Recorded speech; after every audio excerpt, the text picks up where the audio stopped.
Okay. And we probably need to go to here. So that. Okay, are we? And then of course we probably need to do that. And it's still not working.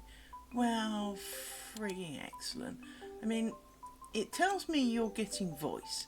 This is a good thing. Now, the question is, why is this not doing its job? Because, hang on, let's try this again. Okay. Normally when I play with this, it kind of works. And it's just not having... Oh, hang on. There it goes. There it goes. Oh, dear me. So much hard work. Right. Needless to say, my computer did an update last night.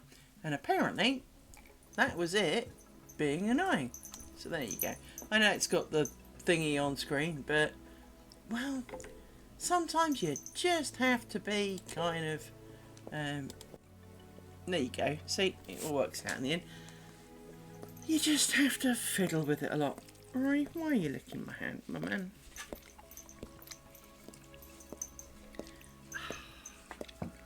My dog's annoying. Annoying little puppy dogs. Yes, you are. Yes. Yes, you are. Very much. Yes. Right, now there's a dog sticking her nose in everything. What are you doing? What are you doing? What are you doing? Oh, we did dog thing. That was the whole reason this is later than I meant it to be.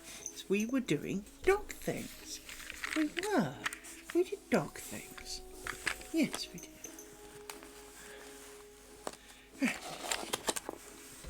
Let's do some lace things now. Lace things are good things.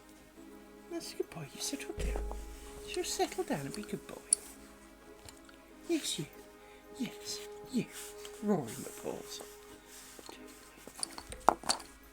Yes. Yes, Rory Paws. Yes, you. Yes, you.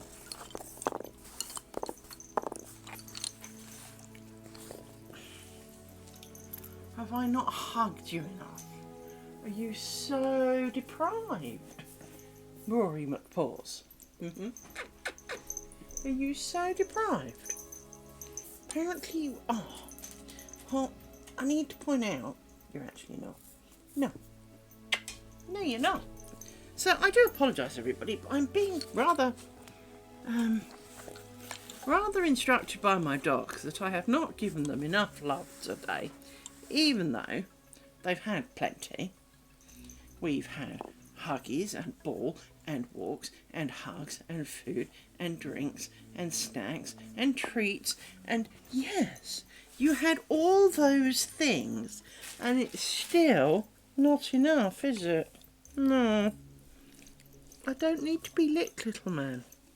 I don't. But I won against the Karen. I did.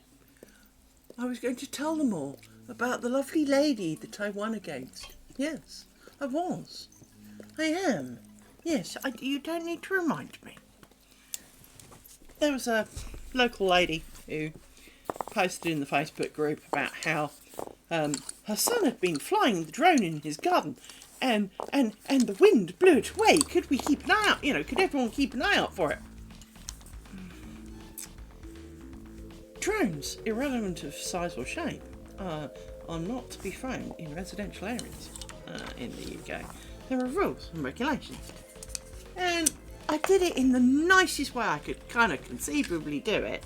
In that, it was kind of like, I don't want to pee on your parade, but, here's the link to the rulings of using drones in the UK. And kind of, sorry, but, I hope he gets his toy back and he gets to go and fly it somewhere nice. However, kind of not really here was, not in your gardens really the plan. And she came back, well, it's only a toy. Yeah, but it still has to abide by rules. And I'm sure she's telling the universe about what a grump and a cow I am, and how I was, you know, going for her son. Nothing of the sort. Because to be honest, sometimes it is stupid.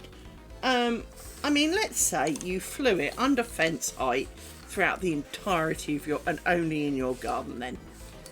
I mean, there is a bit of me that kind of goes, really, you know, but it still isn't supposed to be flown near residential or people. Got to be 50 metres away from people.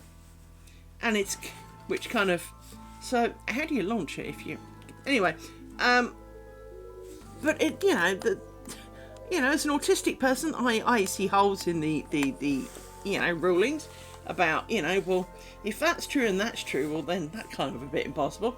But, you know, it is still the case that, you know, you still have to, because a little while ago, you know how back in the 80s, well, certainly here in the UK, it was really popular for people to fly over houses with a light aircraft, taking lots of pictures, and then they'd come round door to door flogging a picture of your house and kind of go, hey, we took a picture of your house, we now want to charge you 300 billion quid for the picture of your house that you never asked us to take in the first place, and, you know, kind of guilt you a bit into, you know, buying this stupid picture of them.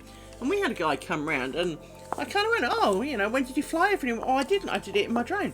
You do realise, my friend, you've just violated a load of rules.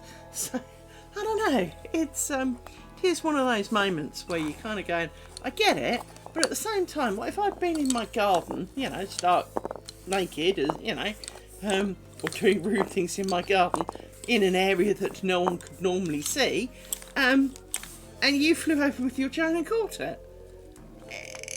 You know, I mean, I wouldn't, but mainly for those kinds of reasons. But at the same time, you know, that you have a right to be away from the public in your own land, you know.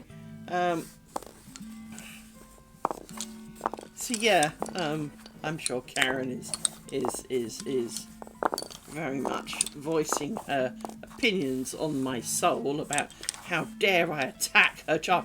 I did not mention, I literally said, I don't want to rain on your parade. Here's the rules. I hope he gets it back so he can fly it somewhere nice. I mean, that is about as nice a way as I can say karma as I can get away with. You know, never mind.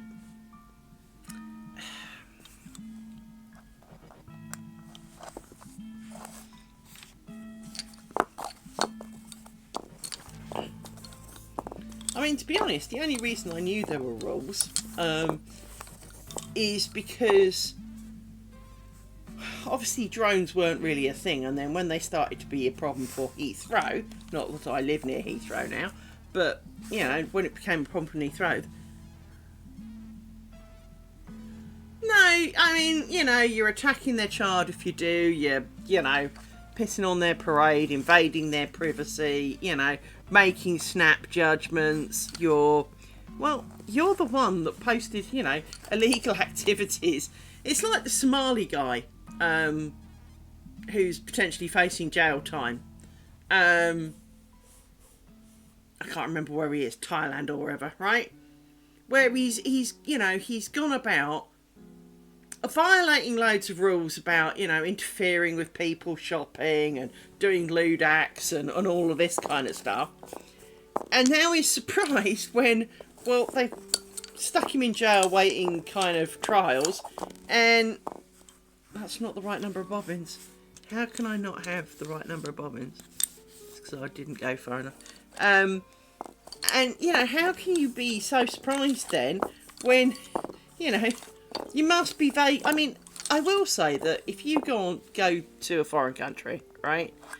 Well, even your own country, there is a really good chance that you are not absolutely aware of all the laws of the land. Trying to work out why these look twisted. That's why.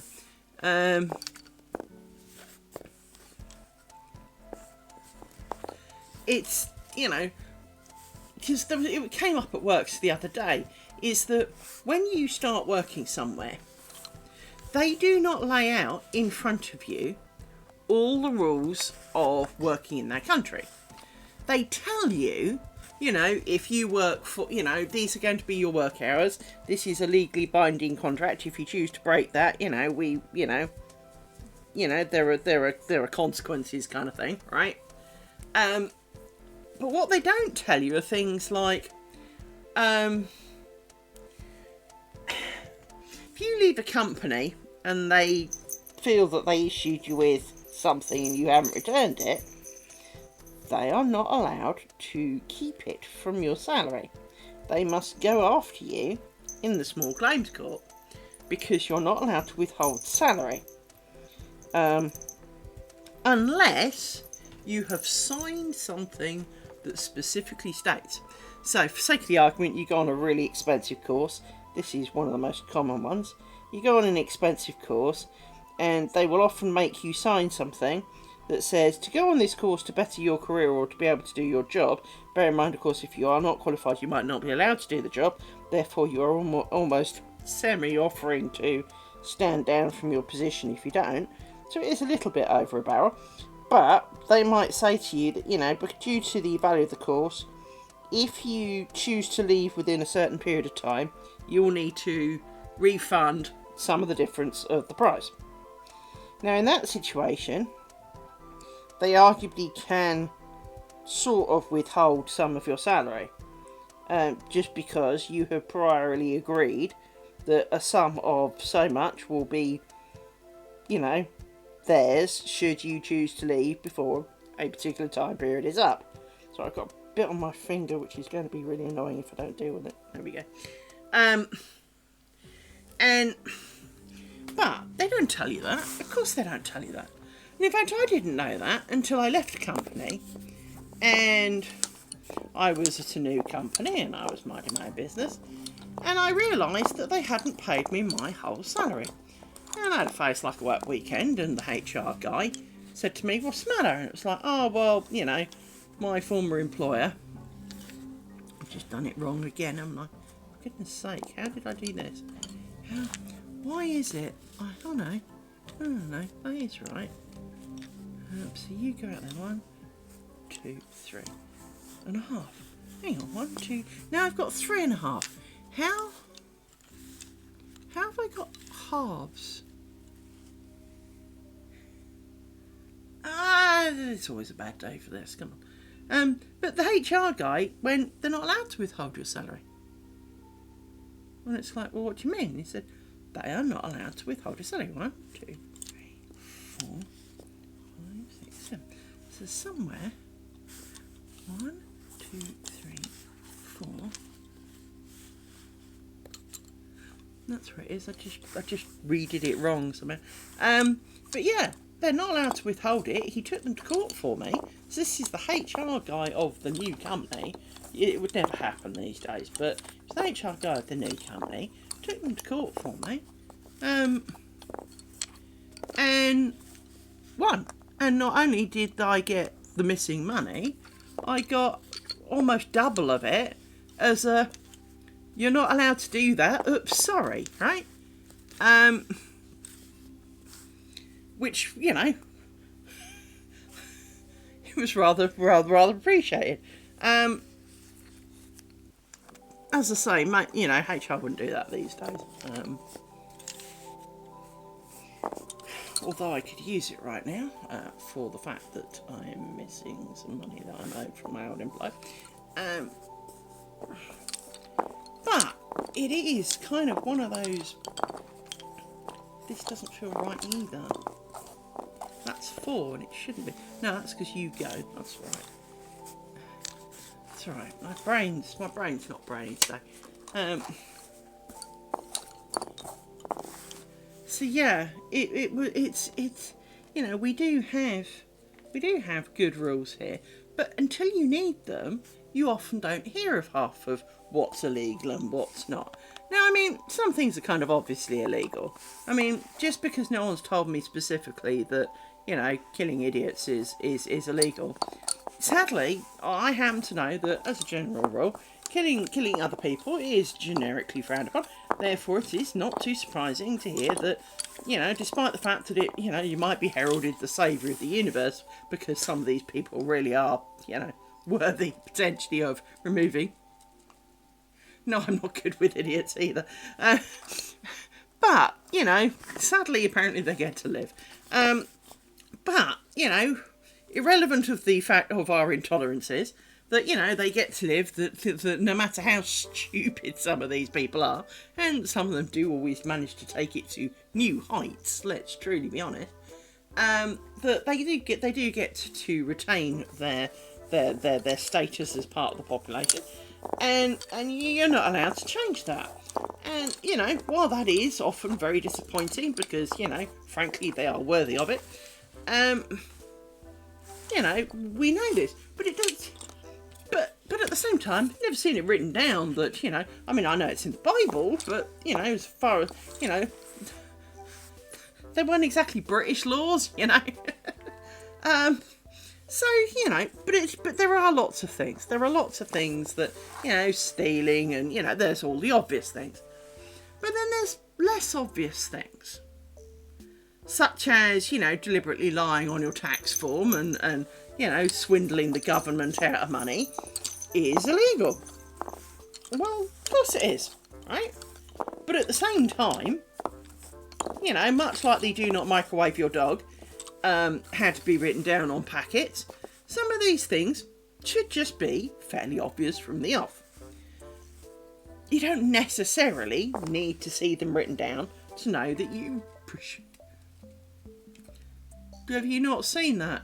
If you read the handbook for your microwave, it says do not put live animals in. Did you never hear about that? Microwaves come with a pamphlet, and in the pamphlet it says do not put live animals in the microwave.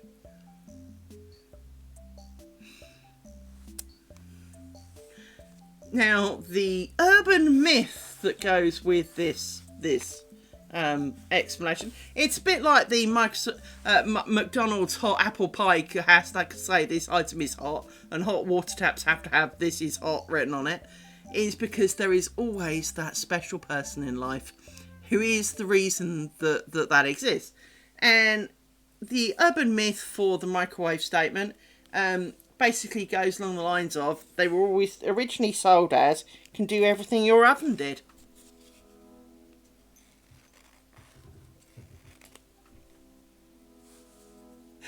Yep. Apparently and allegedly, obviously I don't know the woman, so maybe not, but microwaves were sold as doing everything that your oven used to do, but now can do it faster and quicker. And she used to put the oven on and leave the door open, but put the oven on to dry off her dog. So she did. And she killed it. She put it in the microwave.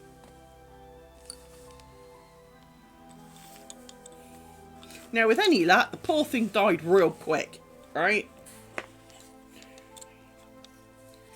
But, really? You put your dog in the oven? You thought that was a thing? Many of these, many of the rulings and the do not eat this, do not... You kind of do have to sit there. I totally understand, right? But this is the thing. How many times have you seen, box of these and it says do not eat? Well, who in God's green acres thought that was a good thing to have as a snack? Sometimes you want to meet the person who was the reason for that statement,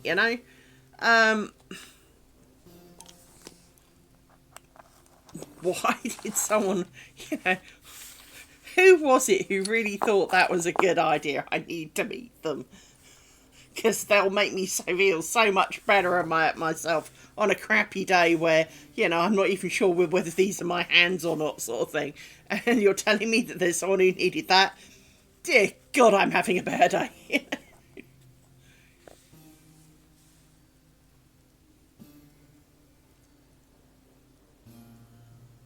Well, that's actually kind of interesting because most of the liquid in your car battery is ionised water. And so it is actually water. But, because of course we used to top up batteries in our day. But, you know, but it is, right? But again, if it's been floating around a battery in your car for a few months, really? You wanted to drink that? I've seen the inside of my car, thanks. It's not the first place I'd go for water. But yeah, it's the, you know, it's like everything. Do not drink bleach. Do not drink, you know. And you're kind of going, why would you pick that as a good idea? You know, how in the name of mercy, 1, 2, 3, 4. How in the name of mercy did you ever think that that was a plan, right?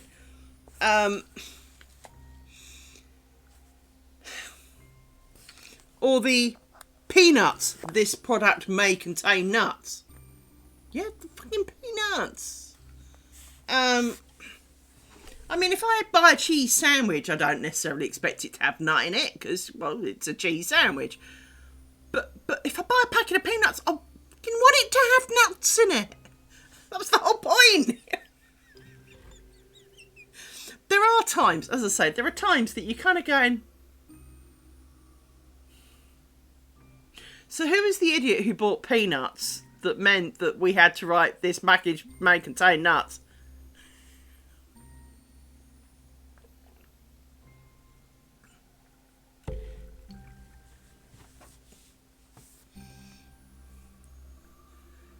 Yeah. I mean, I think one of the things that is kind of a universal truth about the world is that the level of stupidity is always significantly greater than you ever feared possible. Well, there is a bit of that, you know. I would be inclined to agree to an extent, you know. I mean, there are times when I do feel it is a fair thing. So, like when you have shared factories and part of the factory does shit with nuts and you get people who are hyper allergic to nuts, although isn't it funny that the number of people who are hyper allergic to nuts now are quite a few, whereas go back say 30 years there were only a small handful, and they took their chances. But you know, in general terms, well, exactly, especially, you know, not on things like peanuts, because, well, you're buying nuts, right? But if you buy, I don't know, crisps, and, you know, if you're buying a packet of crisps, you do not expect it to have nuts in, so if it is made in a factory where they also package nuts, I mean, don't you ever clean those machines, but okay, right?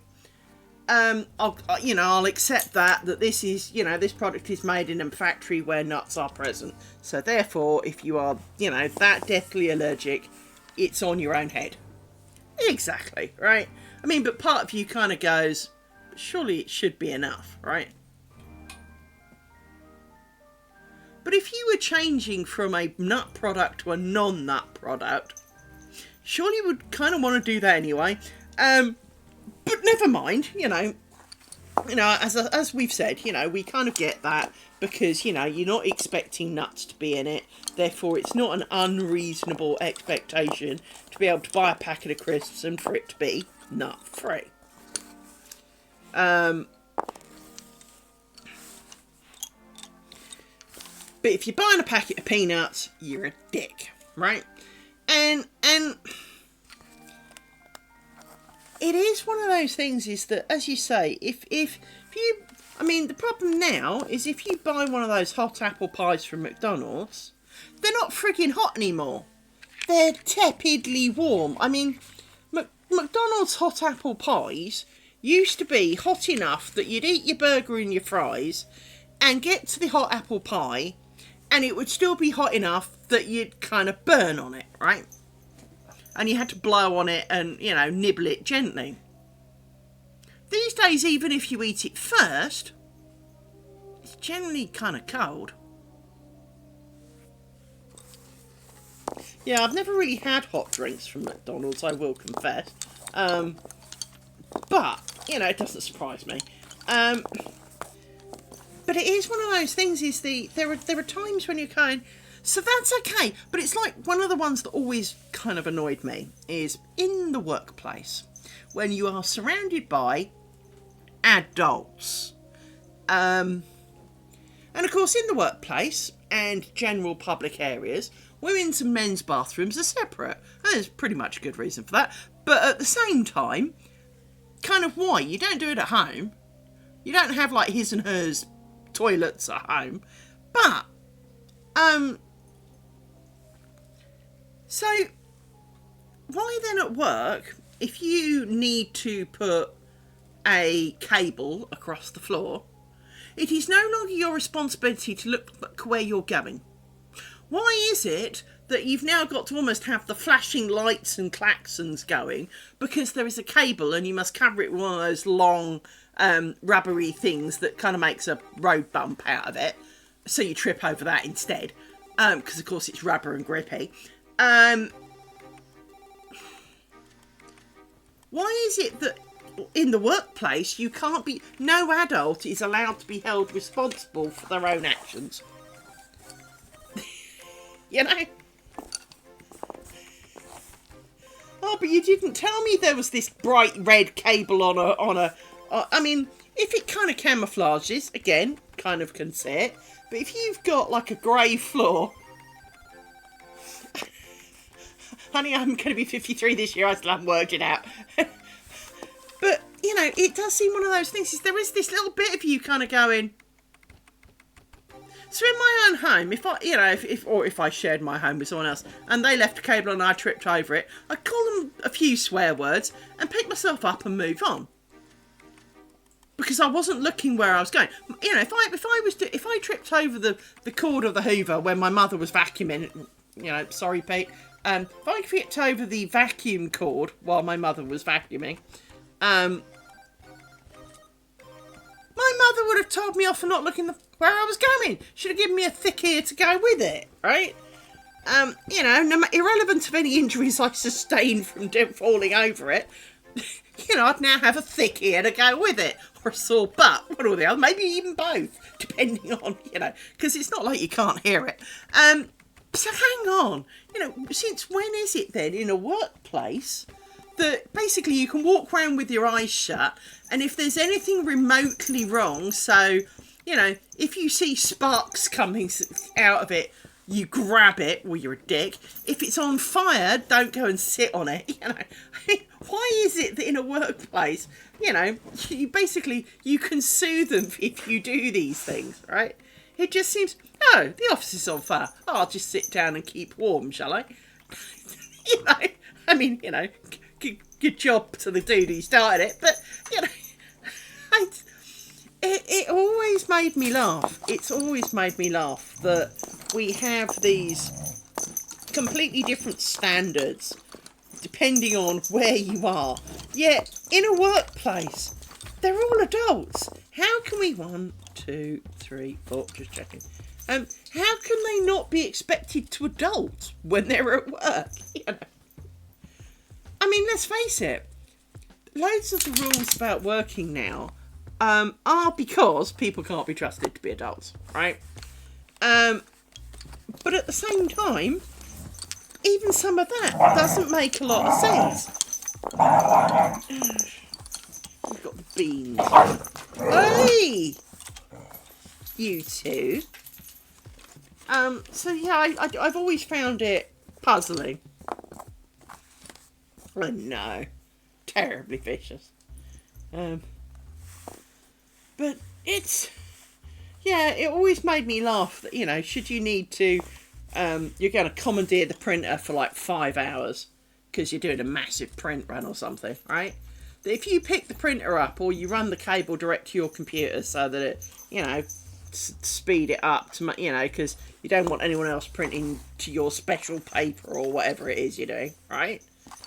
And I had this, right, at one company, there were 2 printers in a really large room.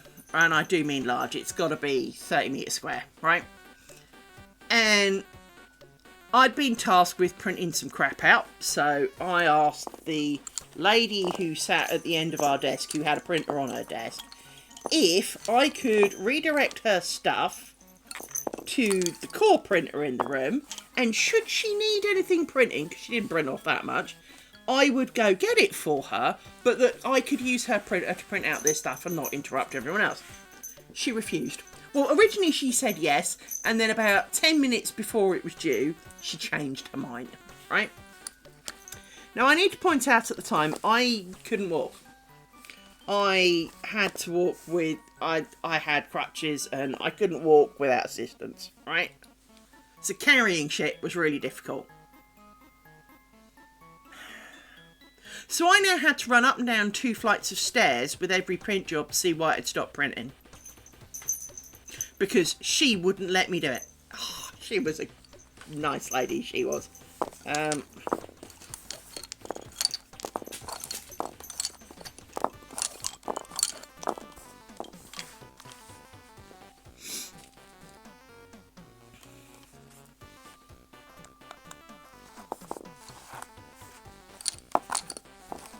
Oops.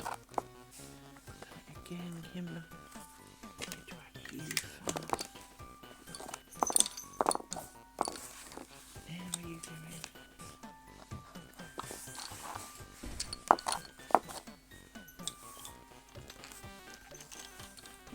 She was. But this is the problem. I do appreciate that maybe she was not feeling up to doing much of a walk either. But I had medical reasons as to why I couldn't. And she was just being lazy. And it wasn't like I hadn't said I would hobble across the office and go and get her shit for her. She, in essence, it really didn't change what she was doing. But no, that was too much. She couldn't possibly do that. And I think, to be honest, that was one of the first times I really met the kind of the office Karen. But it's my printer. Well, yeah, it is. But that's why I've said I will get your thing. So you are not inconvenienced in any shape or form.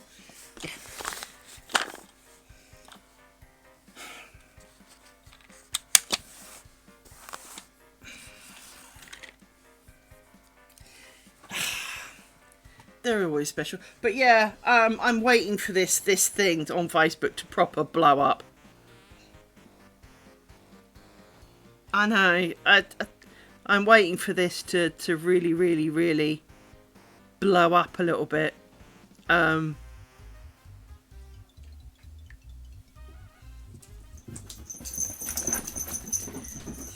Because, but it's a kid's toy. It's like driving a car on the road. If you put a vehicle on the road, love, it has to be suitable. You're not, that there are, it's like, here in the UK, we have rules about electric bicycles. If it travels over 15 mile an hour using its motor, you have to register it as a motorbike. Scooter type thing, rather than a push bike. Under 15 mile an hour, it's a push bike. You don't need a licence. Over 15 mile an hour, you do. Simple as. It's no more complicated than that. It doesn't matter whether it's a kid's bike, whether it's one of those electric little toy car things. If your shit goes over 15 mile an hour, it has to be registered. That's the rule. It's also got to be roadworthy and road legal if you're putting it on the road. It's, it's not an opinion here. It's a fact, Now, some of the rules I do think are stupid. And, not going to disagree with that. And I think there's always something like that. There's always a few rules that you kind of go, sorry, what? But, for example, the XL bully rules. I can't say I'm a fan of them in the UK. Mainly because my dogs look a little bit too much like XL bullies and the wrong people. So when Rory got out the other day, they could have made a fuss. And to be honest, someone could have knocked on my door and taken my dogs away. And there'd have been very little I could do about it for ages. And they're not fast people when they come to making those decisions. And of course, because he got out from the garden, he He, you know, it's not like he was wearing a muzzle or anything like that, which arguably would have protected him a little bit.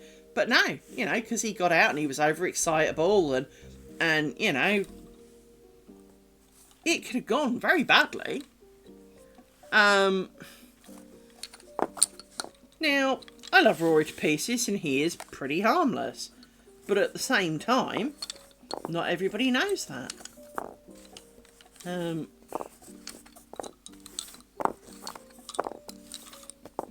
I mean, they did seem fairly nice about it, but at the same time, we all know the nice to your face, not behind your back people. You know, we've all met someone who does that, who tells you, oh yes, I'm ever so sympathetic, and is also the one who called the cops. You know.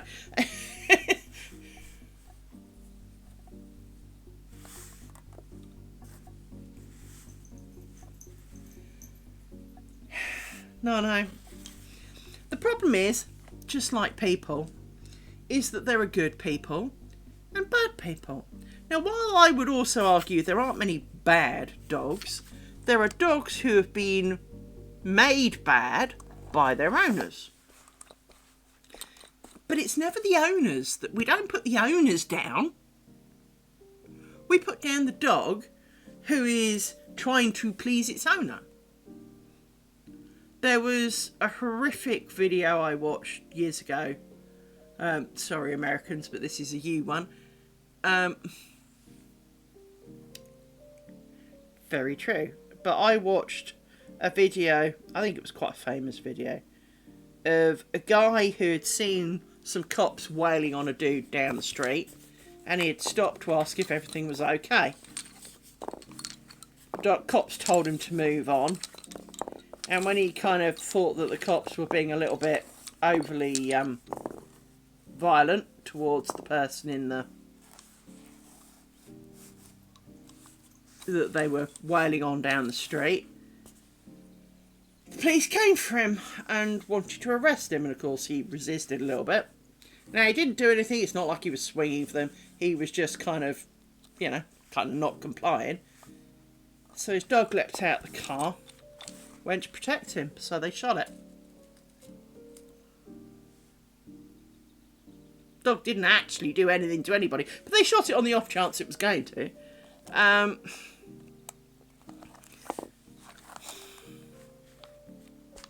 I felt so sorry for it. And him. Because, you know, dog was looking after daddy, which, yeah. I mean, to be honest, we aren't far behind you.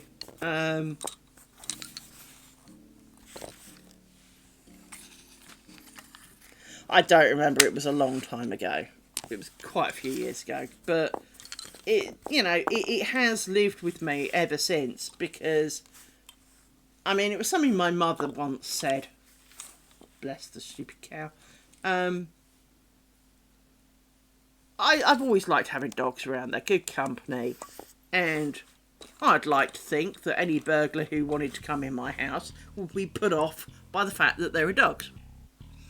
Now, I'm not thinking that they would save me every time, because you'd probably roll over and say, shows, you know, if you fed me a dog treat, I'll let you in.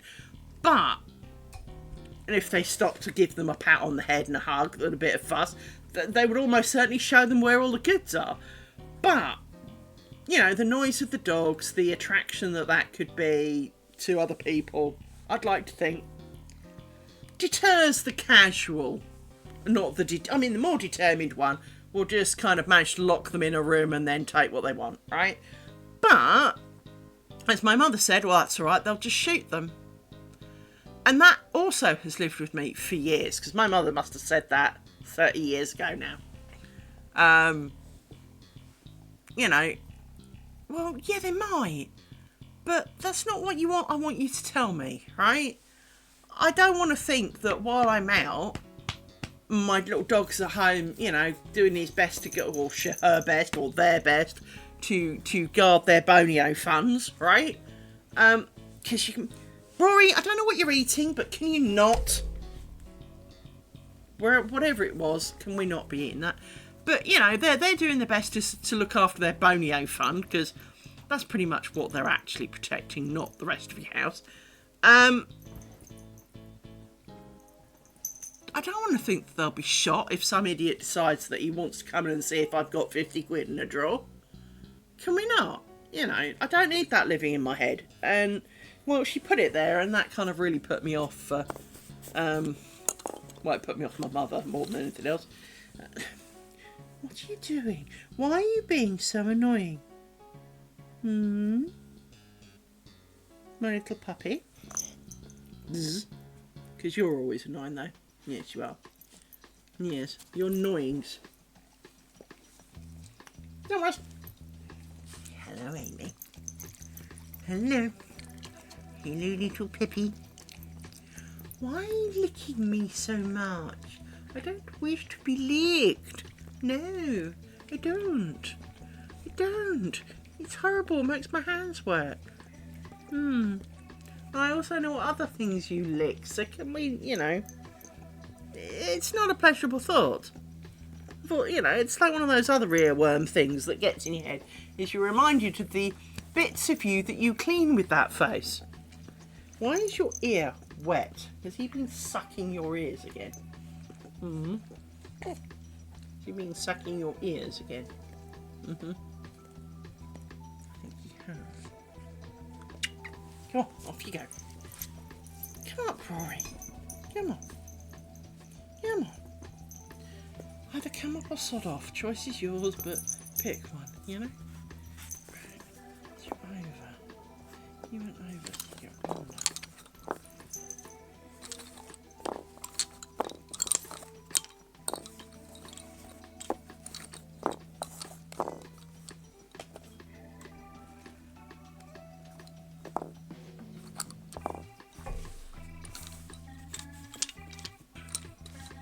Come on, man. Come on.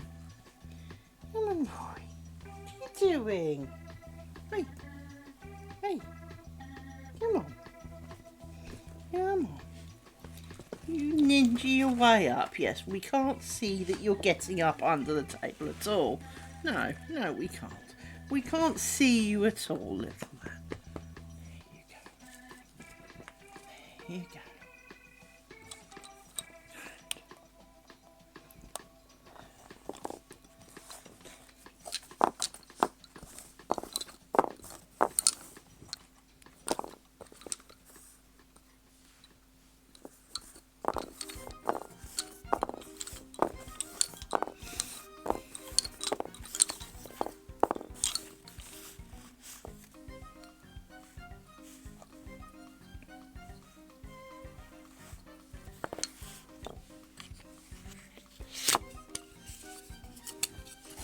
No, not with the claws. I haven't got my jumper on. No claws today.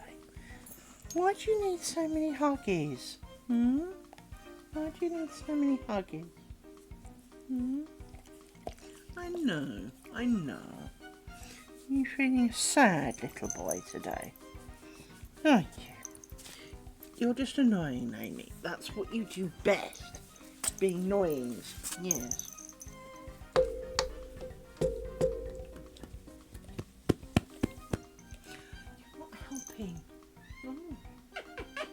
No, you're not. You're not. This does not help. For I have my arms full of doggy now. Now I can't do any lace making because I can barely, just about reach that far into the cushion. I barely get my fingertips into the camera shot. This is not making lace very well. No. You've had your dinner. I have not. Yes, you did. I did because I fed you it. I did. I opened a fresh bag of dog food today. I know, I remember doing it.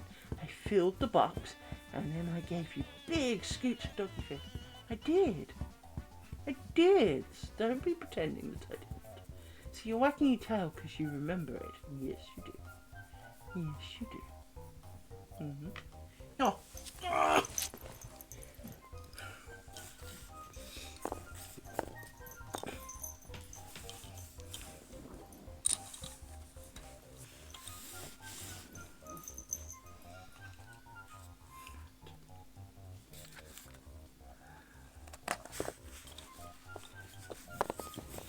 Oops.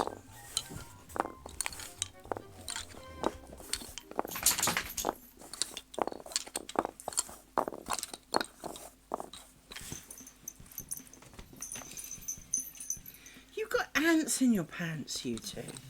You lie down, you look like you're comfy, and 3 seconds later, you get up and be annoying. Yes.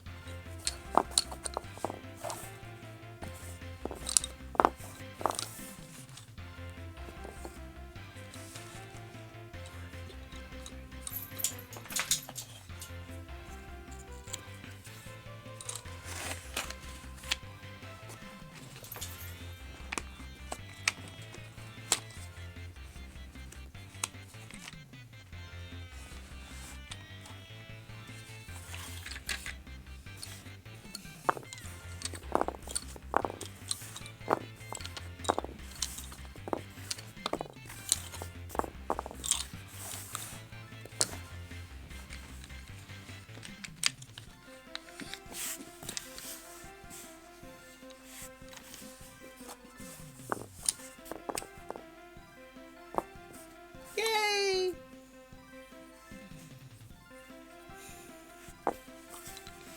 I feel dog interruptions are going to be high today because we've definitely got ants in our pants and we want something but we don't really know what it is, but we feel we need to be part of it even though we're not. So I don't know quite what's going on. We're just being somewhat annoying. As is traditional for my dogs after all. Did I add one then? I think I did.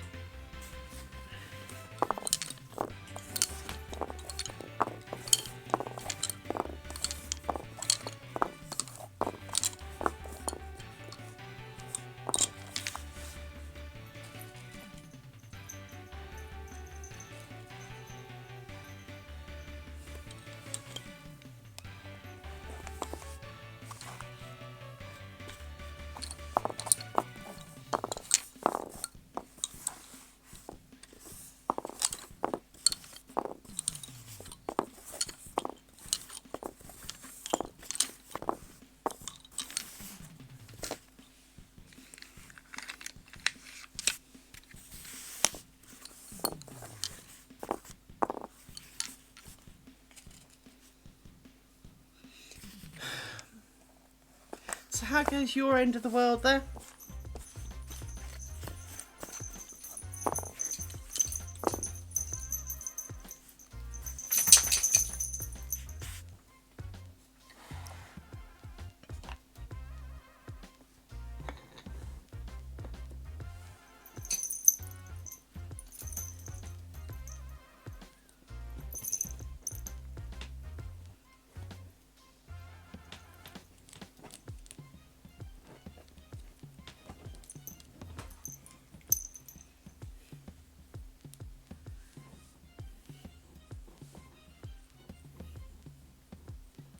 Cool.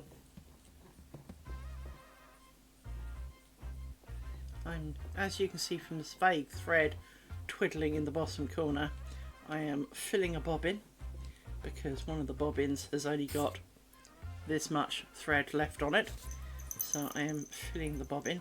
Even though we've only got a square to go, I still don't know how much thread to put on bobbins. So you really would think I'd know by now, wouldn't you? But apparently I don't. So I'm just going to load it up with some thread. Hope that it's enough, you know how it is. And hope that it's not too much, because much as I'm prepared to throw away plenty, because, you know, I mean, when I say plenty, I mean, yeah, about a kilometre of thread or so on these spools. And I've no idea how much is required to make said square. I think in some ways it will be easier to do for the strips because well, there aren't any cloth stitch bits, so there aren't like these pale ones. Once again, I realised the pillow's a bit low. Actually, she says push the pillow up a little bit. There you go. That there are, you know, that there aren't any really. Because there aren't any cloth stitch bits in it specifically, well, at least at this time, that, you know, you can kind of, what am I trying to say? You'll probably kind of use the thread up in a fairly even manner.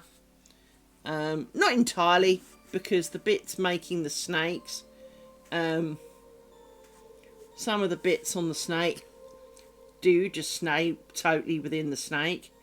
So as a result, if you did colour, they would stay the colour in the snake, and therefore they only go down the snake, they don't go backwards and forwards, whereas all of the other pairs kind of do.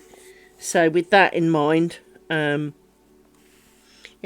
all bobbins will be equal, but they're a lot more equal than, for example, the cloth stitch pairs on here, which go backwards and forwards a lot and therefore chew through a lot more thread than the rest of the things do. So with that in mind, I think it will use up bobbins far more evenly. So pretty much you've either got enough on all your bobbins or you won't. But we also know that we need less of them, if you know what I mean. So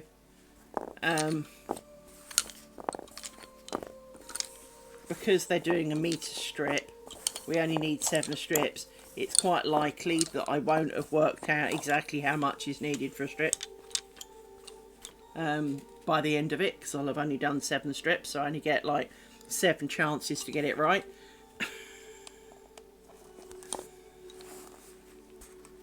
Whereas, you know, this is square number 9, and we will have, you know, at the end of this, we will have done half a curtain. So, you know, you'd like to think I would be more inclined to work out how much goes on one of these. But as I say, apparently not.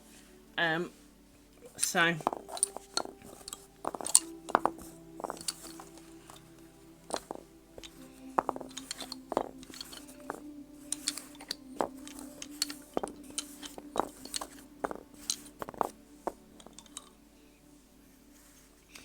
do worry that I'm getting a bit of RSI. Had some odd feelings in my hands and fingers. I mean, in some ways it wouldn't be surprising. In others, yes it would. You know, really? Now? After all this time? Now? Let's try and work out. Oh, I've got an itch. Hang on. Oh.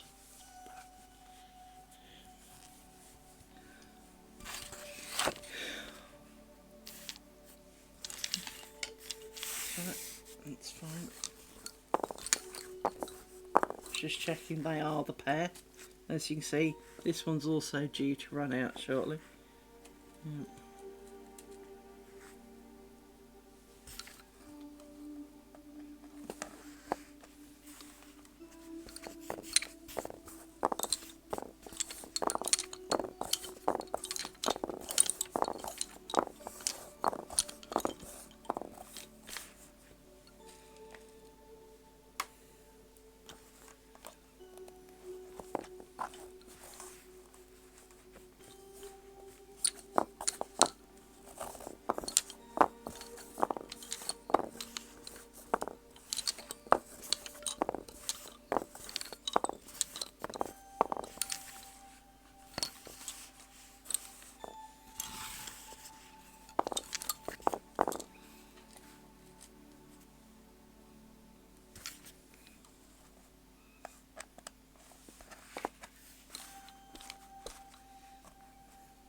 I saw you get longer there.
I keep thinking about the strips, finding them very distracting and wanting to play with the strips. And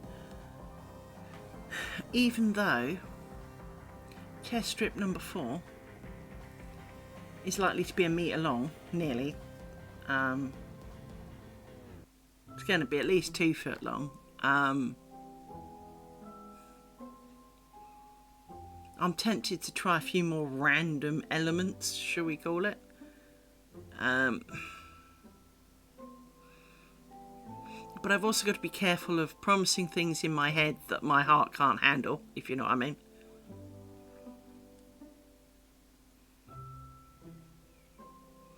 Although my brain's just had a really, really interesting thought. I do hate my brain. Really hate my brain. See, I think that could be quite a nice middle panel. So, what am I thinking of? The problem is, and I'm sure you understand this one, is once a project's grown out of favour, whether you've finished it and need to sew in the ends, or you need to frame it, or you've just got to a point in it where if you look at it one more time, you'll set fire to it in the bottom of the garden, or you're just kind of absolutely indifferent. It could sit and rot in a cupboard for 20 years and you wouldn't shed a tear, right? I'm kind of that way with this particular net coat. But at the same time, I really want to see how it will look up in my window. It's the only reason I'm even making this square, to be honest.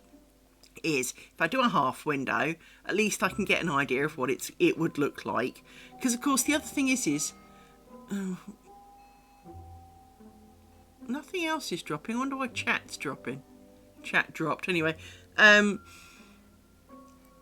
but if I make half a window, if I so desire, I can make more squares later.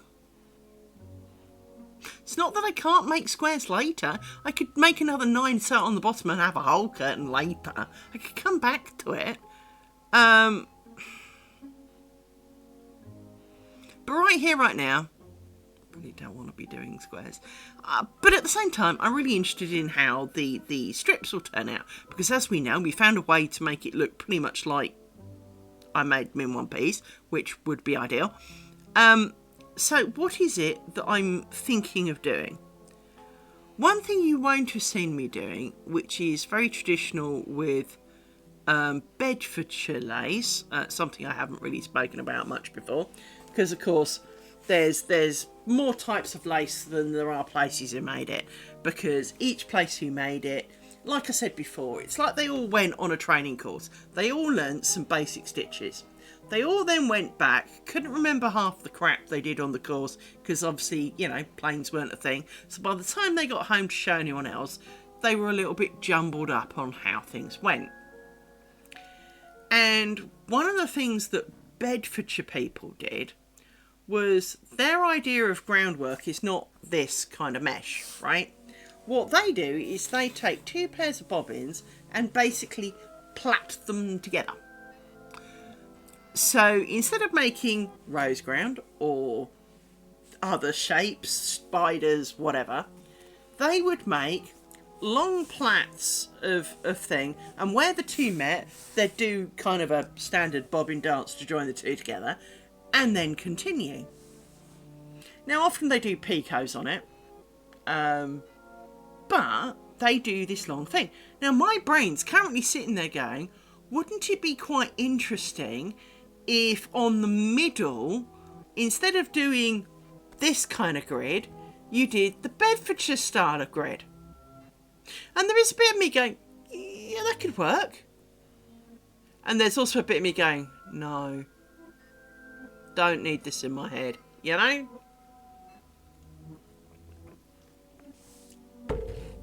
Let me fire up Lace 8 and have a quick look as to count a few things. Because it may be with the spiders in question, the count would make it impossible. Because obviously you've got to have the right number of pairs and all that. File. Open. practice strip. Let's go down to a bit and see if we can count the number of lines. So 2, 2. Actually, it looks like it would work out, which is kind of not what I wanted. Actually, I know this is. I know this is distinctly not what I really wanted to read. Let me fill this in. Hang up.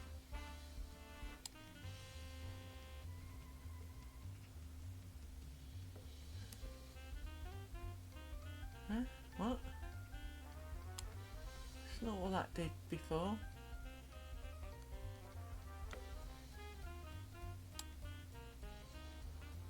Huh?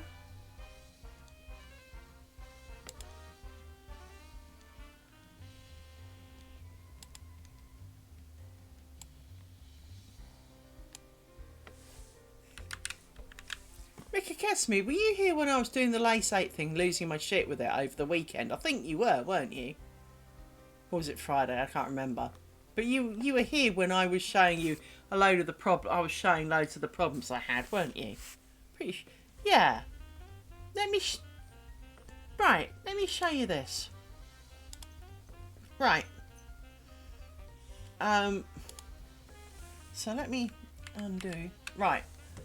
Now, I don't know about you, but I remember showing you when I was drawing a diamond and it was filling it in, how it wasn't filling it in a way that made sense. So I've selected diamond and I've looked across. Oh, I know what it was. I did rotatable square. Okay. I was trying to work out why it was doing it differently. So, for example, if you do diamond, it doesn't actually fit the way you think it would. So, for example, if I go and do field shape diamond and I click on the edge, which you would expect to be the thing, it doesn't make it the middle. You have to do it at the top. And again, it doesn't kind of make a lot of sense because I need to do kind of there then. And maybe it'll fill it in. There you go. But it's kind of not always as logical as it could be. So the things that I'm thinking of, to be honest, I actually don't want those. That's not the point. I need to layer 2, make you invisible like that. Then go to layer 1. And group select and E allowed. No, I'm still on layer 2. That's why it's not working. Layer 1, right? And I need to do group select and delete allowed. Probably about this much. And I know I kind of want that filled in, but we'll worry about that in a minute. Then I put back the spiders so I know where the edges are, because, well, it's easier to remember when you can see them, right? So, what you would effectively do is you would have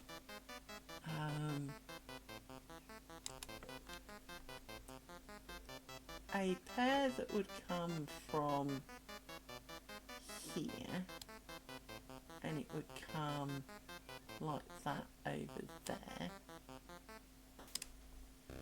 And then another pair from the middle of here.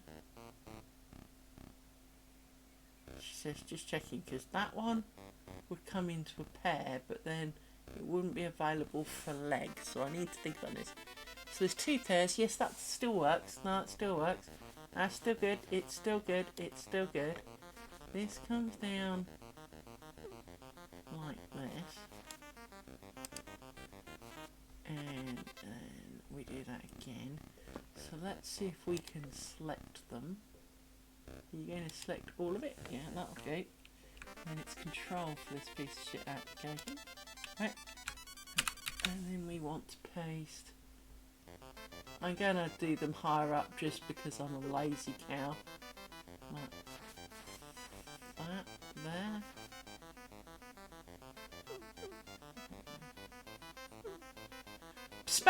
dots, I'm busy. Can't you just go suck an egg somewhere else?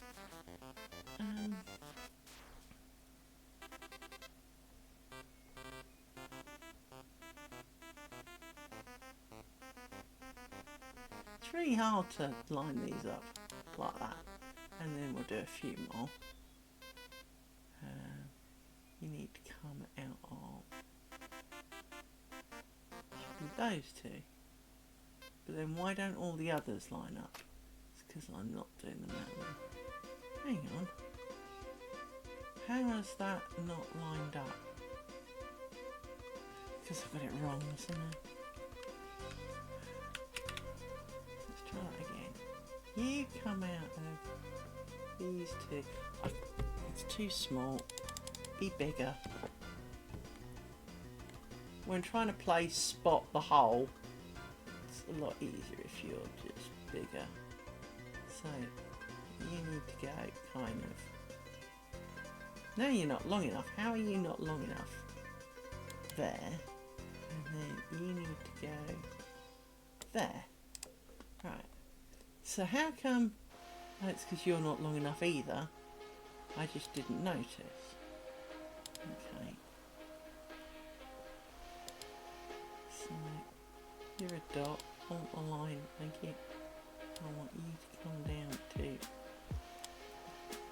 Fuck off, dot. I want a line to come down to up there.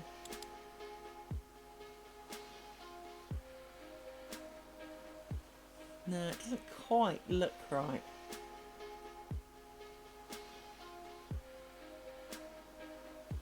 I mean, it kind of works, but it would look a little bit weird, I think.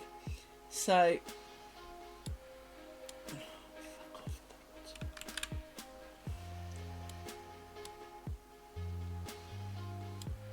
you can't mass do it either. Yeah, that's the problem, is that's not in the right place when it comes to this side, which is why it makes it look funny. So you come down to,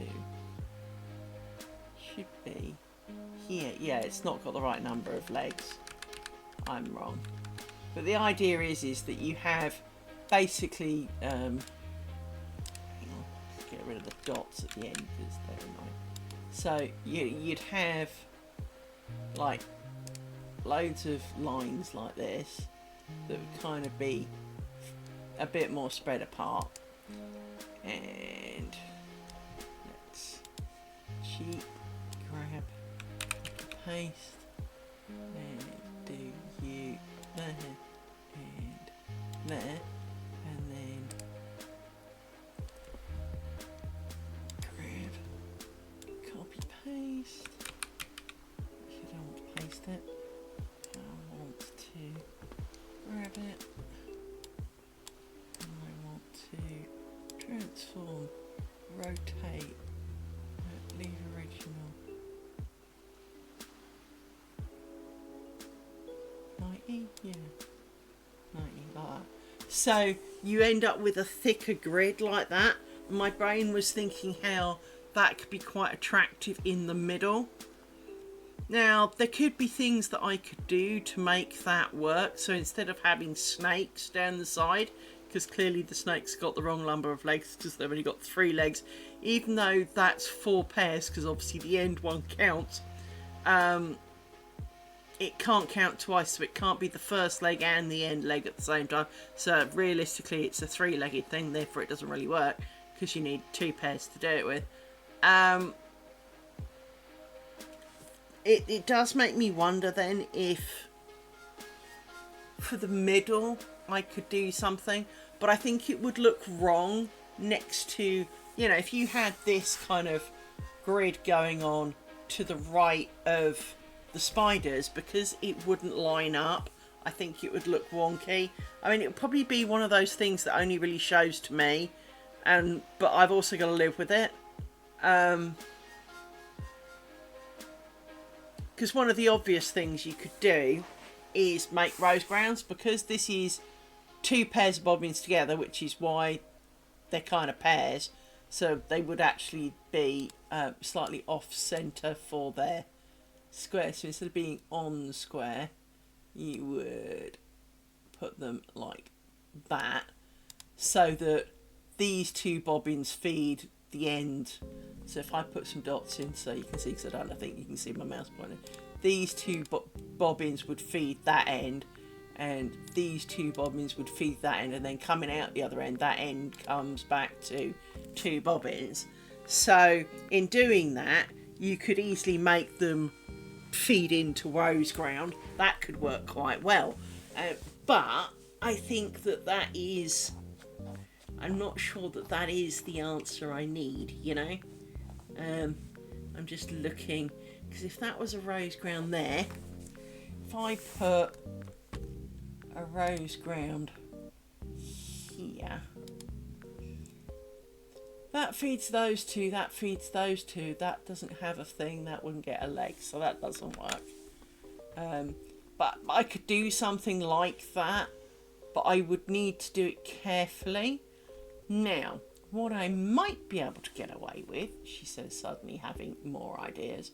See, this is why this is so painful for me, is that I constantly have ideas, and they're not always good. So let's put some of the dots back. I do remember deleting them, but only just.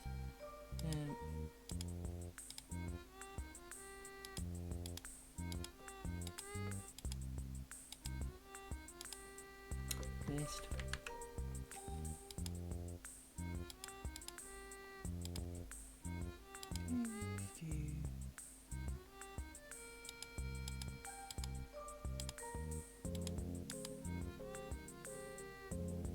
I've got some duplicates, but I'm not really worried about that at the moment. Can easily sort that.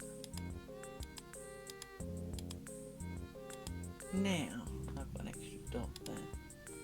You need to go away. Right. So, if I put in one of these. 1, 2, 3, 4. See, that could kind of work, but I think it would look a bit weird. So if I put one of these in, down here, kind of thing, right? Just checking that central, yeah. And I took out that, well actually all of those, but what I need to do is take all of these out.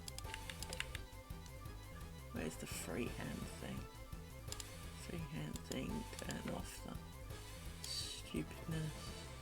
It's not going to pick up half of those, is it? No, I don't think it would. Try again. Let's see if I can draw. I can't draw with this mouse today. Can you? Someone fed me vodka when I wasn't looking.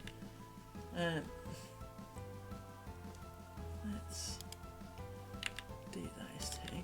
So, what you would have is dot and dot and dot. No. Again, it's going to look a little bit ropey. Dot and dot. Yeah, it's not going to look even, is it? Because you would go there and there and there and there. See, that's not quite right. No, it doesn't fit. Doesn't fit. Actually, no, it doesn't fit. Because the outside layer is an even number, which is kind of essential. You can't really make it an odd number and have it fit.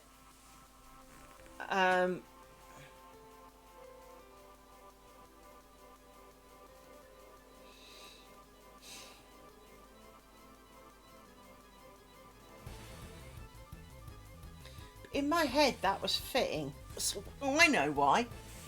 Because I'm a douche. I need it to go there and there. There and there. There and there and there and there. Then that goes to that one. That one goes to that one. I haven't got my snap to grid on. That's important at this point. Snap to grid. So you to you, you to you, and you to you, and you to you, like that. So it's a bit too small though, I think, for it to be worthy.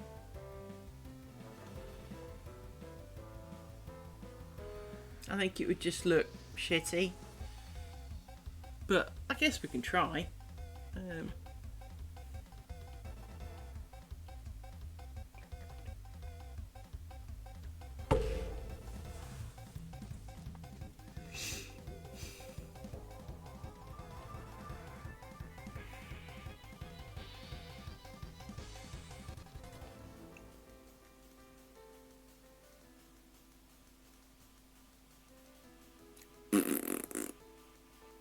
I mean, what's the worst that can happen? It looks shitty. I won't be. It's not like I haven't done a few of those. So, yeah, we could do that. We could try and do that.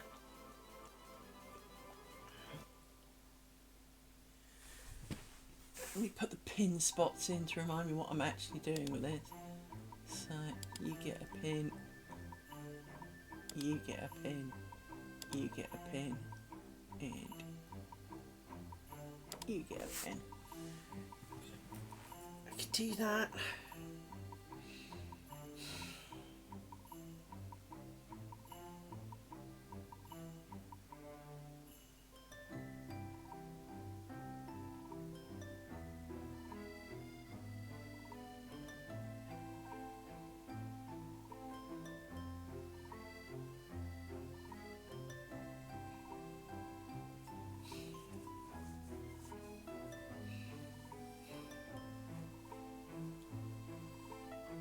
I mean, part of me was hoping, thinking, considering adding temporary bobbins in so that instead of 2 pairs, the 4 pins would be 4 pairs.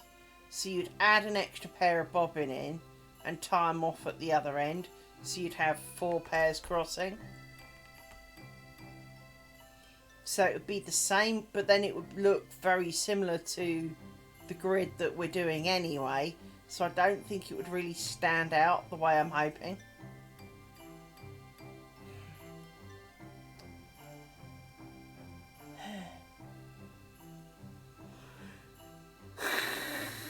What do I think to that? Well, save that. Oops, didn't mean to highlight everything. Let me highlight all of this bit. We don't need you and I don't want to print it and save it. So let's do that. And go back to the magic pillow of doom because, well, we are supposed to be making lace after all. Let me do this. Report you.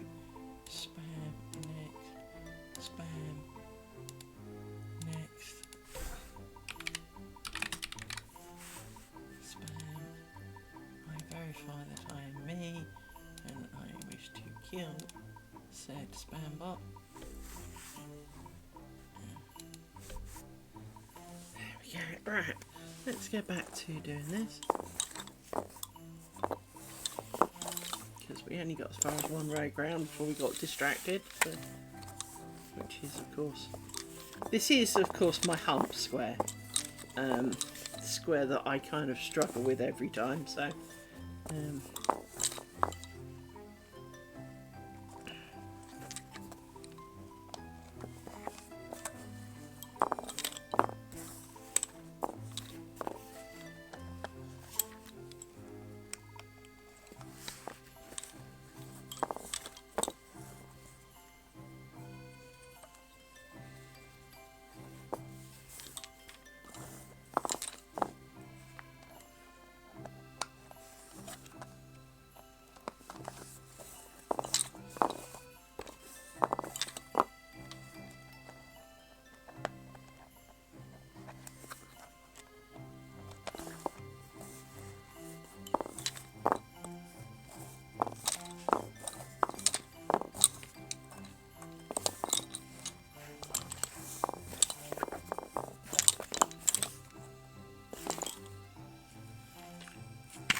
bless him.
hitting me with your ears?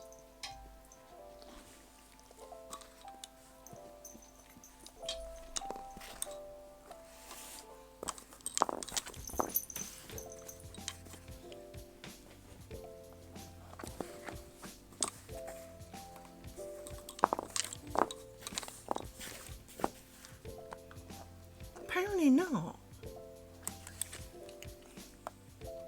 Never understood it, but you know, for example, if you so much as tread on one hair of the dog while it's still attached to it, even if it's a long-haired dog and there's no way it felt it, they squeal like a stuffed pig. But when you go ow because they've dug their claws in your ear, eyeballs, nose, squishy parts, whatever, they look at like, excuse me, I'm sorry, who are you? You know, how dare you speak to me like that? And you're kind of going, hang on. If I so much as remotely sit on the very tuft end of your tail, you're squealing like I'm ripping your skin off. But when I go, ow, you know, you look at me like I've called your mother, you know, rude names. And it's, no, don't lick her ears. But when they do the head rattle thing, which, you know, I know that a lot of people will go, oh, well, it's a sign of... No, it's not always a sign of something. Sometimes it is just because your dog did, you know? And they rattle their ears and they smack me with them. It actually kind of hurts. I mean, not like, you know, oh my God, I'm going to die kind of hurt. But it's not comfortable. It's like, you know, it's a bit like when someone really knocks you hard in the pub. You feel it, it's solid, it's unpleasant, but at the same time it's not going to kill you, you know. There, you lie down. Lying down dogs are good dogs. We like that.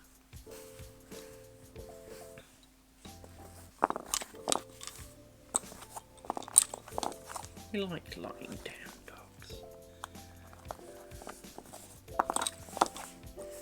So yes, puppies.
are you?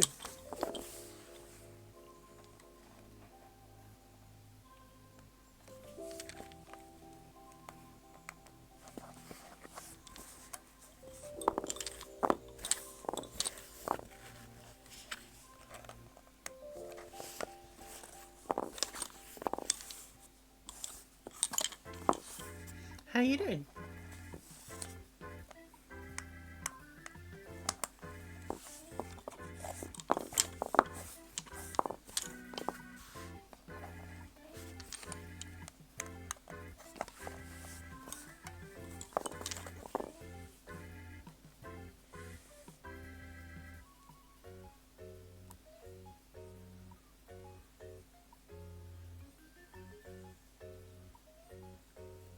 Ah, fair enough. Fair enough.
I know how it is. I know how it is.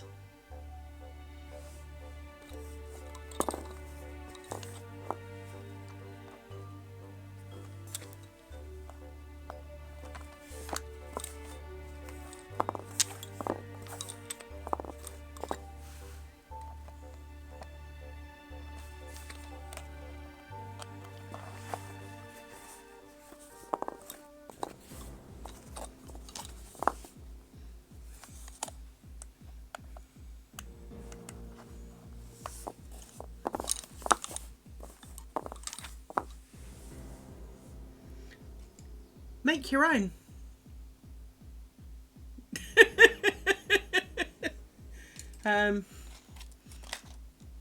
She's making sure she grabs the right ones, but make your own. Look, yeah, don't need that. I made my own. Look, I made my own.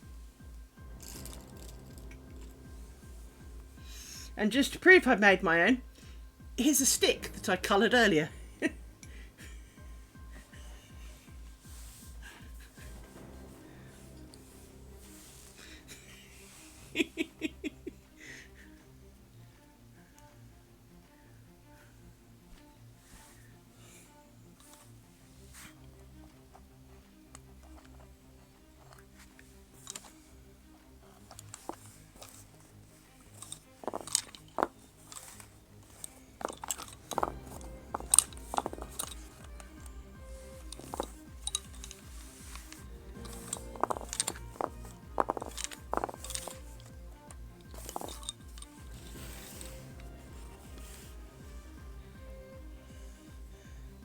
it's not really a hobby, to be fair. There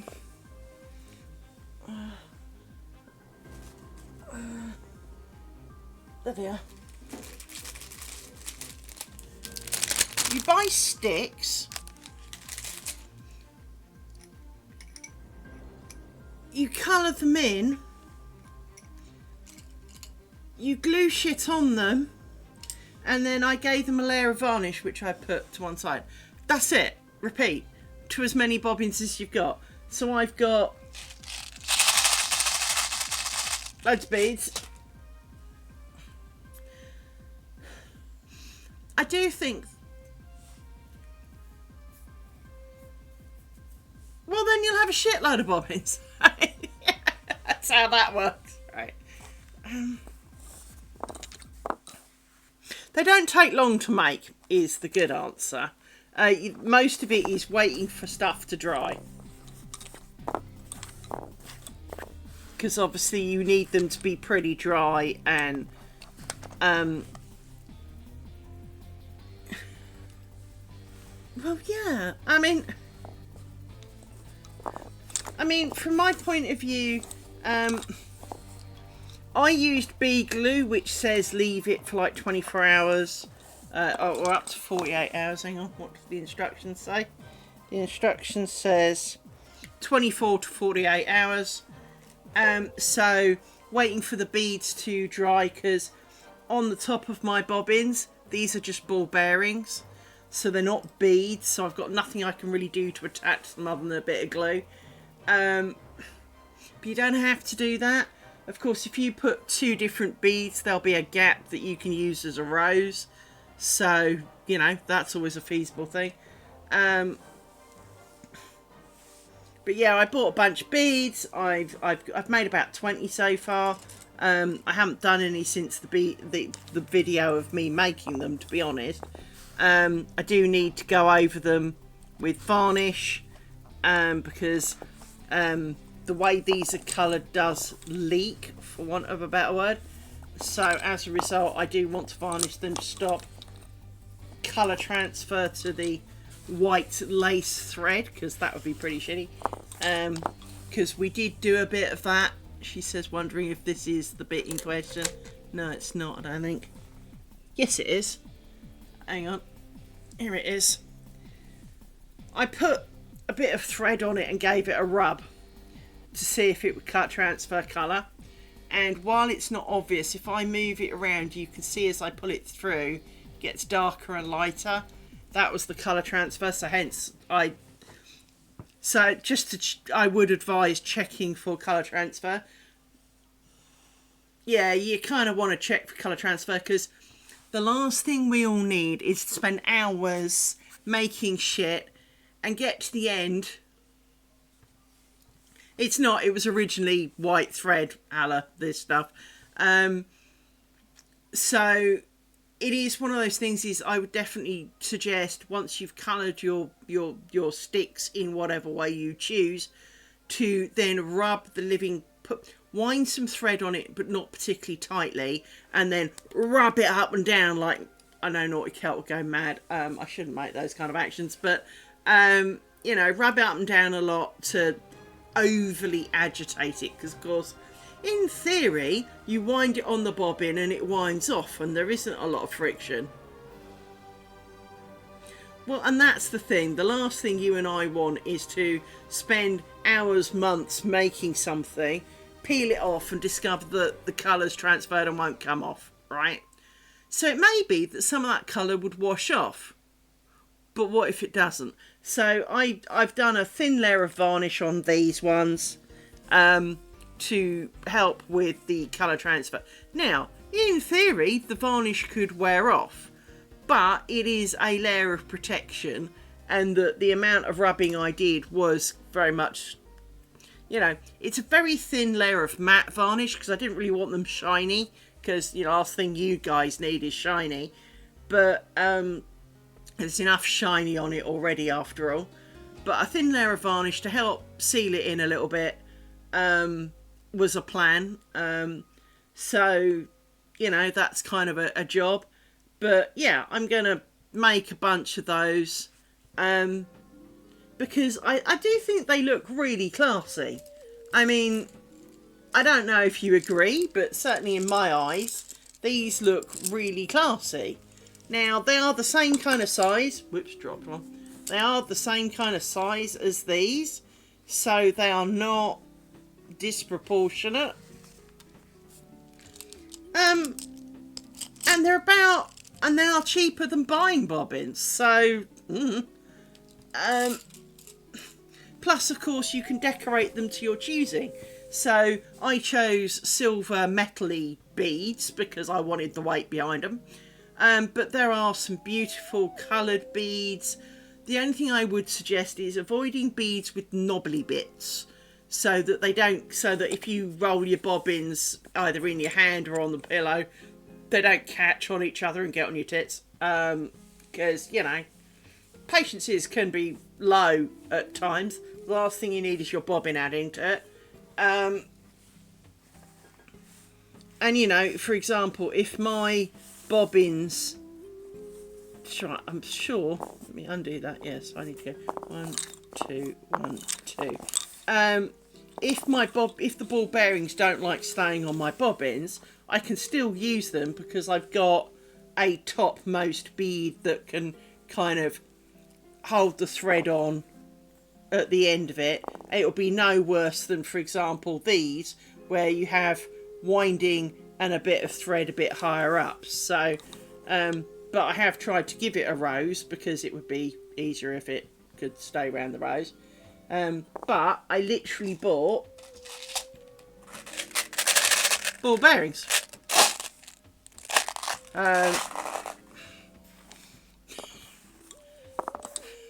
You know, they're really easy to make. You know, we did a bobbin making video. It's up on YouTube if you want to go and have a look. Exactly, it's exactly where I got all my shit from, so, you know.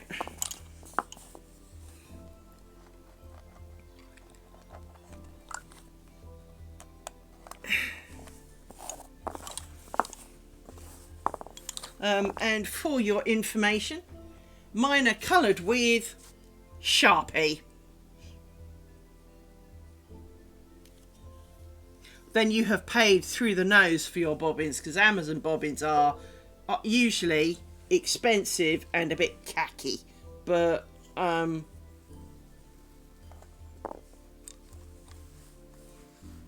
course you can get coloured Sharpies, so you could arguably very much do other colours. They don't have to be black. I did buy paint dye. I did buy wood dye, and one of these, hang on, one of them, this one is paint wood dye. I got blackety black wood dye, and I don't hate it, but as we all know, there is black and black, and the black that I got from the Sharpie is blacker than the black. So I've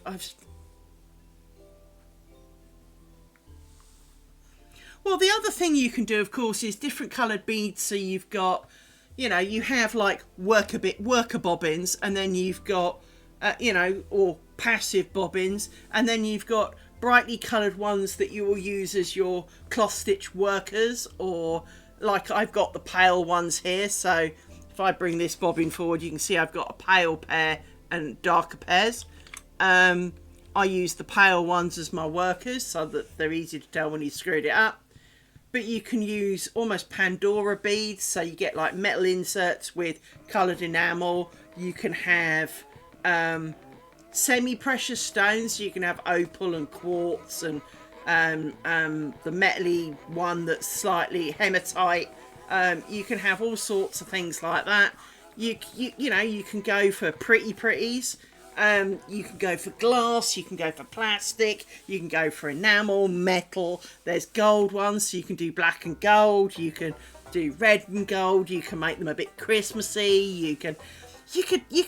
I mean, if you can draw, fuck, you can draw on the bloody things. I can't draw. But you could do patterns. You could do like coloured stripes. You could have a lot of fun you know, colouring in the sticks. And if you've got small children, you can get them involved by getting them to colour the bloody sticks. I mean, do be prepared to get some on your hands, but, you know, you can colour the sticks, right? I would say then leave them for a little bit to dry so that they have seeped in as much as they're going to. You don't need to do a test on each stick, but once you've decided on whether you're going to paint them, dye them, colour them in with Sharpies, standard felt pens, whatever, right? Do the transfer test, and I mean rub the bejesus out of it. Try and like you're trying to dissolve and polish the wood with it.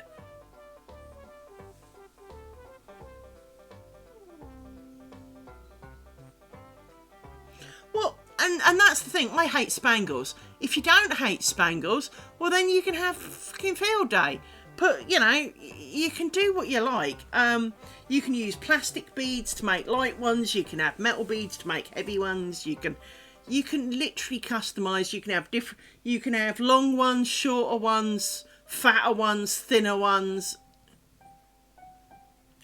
Well, to be honest, much as I hate to say it, in principle, the only thing that actually, let me not play with the ones that I haven't coated. There you go. In principle, the only thing I would like to have done better with these would be to put 2 rings. Now, I do have some rings, she says, looking around her table. What did I do with them? Because I do have some somewhere. I got some, and they were not as... What was he? Oh, you're those. Hang on, let me put that there a sec. I did buy some. There they are. So, I did buy some little rings, but they lied about the size. Yeah, they lied about the size. This is the only thing I will warn you. Lots of things do not come as expected.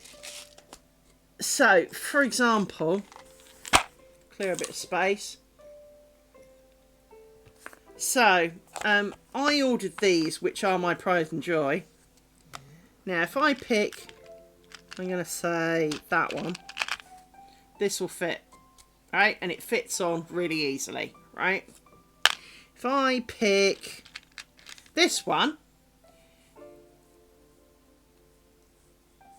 yeah, this doesn't fit at all. So I have to sand this now to use this one on the bottom, which is slightly annoying, obviously, as I've coloured it.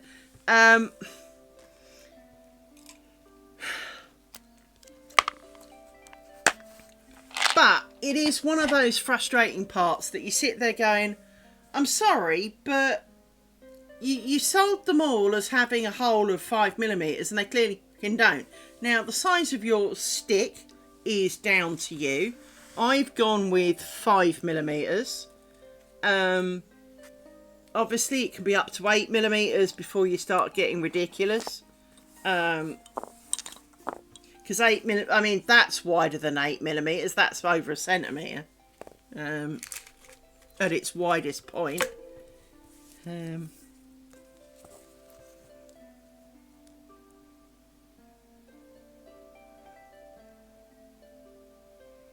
Yeah, it's about 12mm. So I have got a measuring thing somewhere, but can't be bothered to dig it out. But it is one of those kind of things, is that, well, and that's the thing, 5-6mm will be fine. 4 I thought would be a bit skinny, because like everything, I mean, if you look at some of these bobbins, like this one has a really, really skinny neck. This one has got a really fat neck.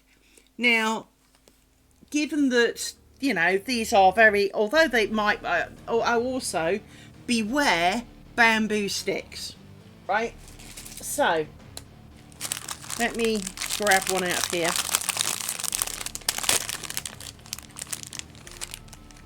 If I do this, we've done this on stream before, so if I do this and zoom in, hang on, donk. If I do this, you can see lots of little holes. Do not buy sticks with lots of little holes. These splinter like pack and you will hate your life. Buy hardwood sticks. Hardwood sticks look like wood. They have like wood grain across the end because they are wood. These are made of bamboo and look just like them in a lot of the pictures. You have to pay close attention. It's not that they won't work, but they will be more brittle. They will be weirder to work with. So as the daughter of a carpenter, that would be my advice. Avoid the bamboo useless stick.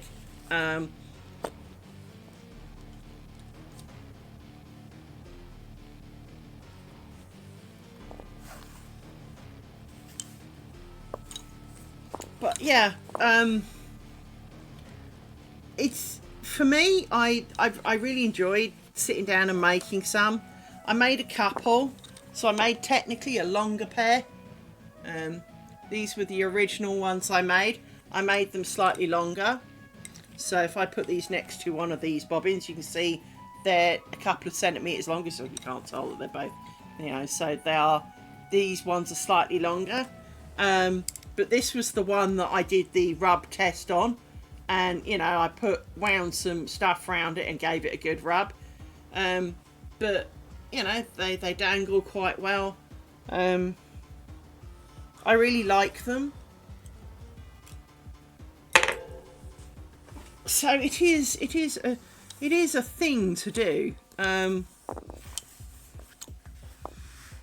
And like you said, you know, you started off by making some you know, baby bobbins when you were doing it in lockdown. There is something about making them to your desired. So if you've got man hands like I do, you know, you don't really, you know, maybe you're not dainty like I'm not. I don't want something frail and, you know, yes, I could have bought a 2mm stick but you can also buy plastic ones. So if you're not feeling proud, you can buy 4mm plastic sticks that are already black, save you colouring them black, but they're plastic. But at the same time, you can still glue shit to them.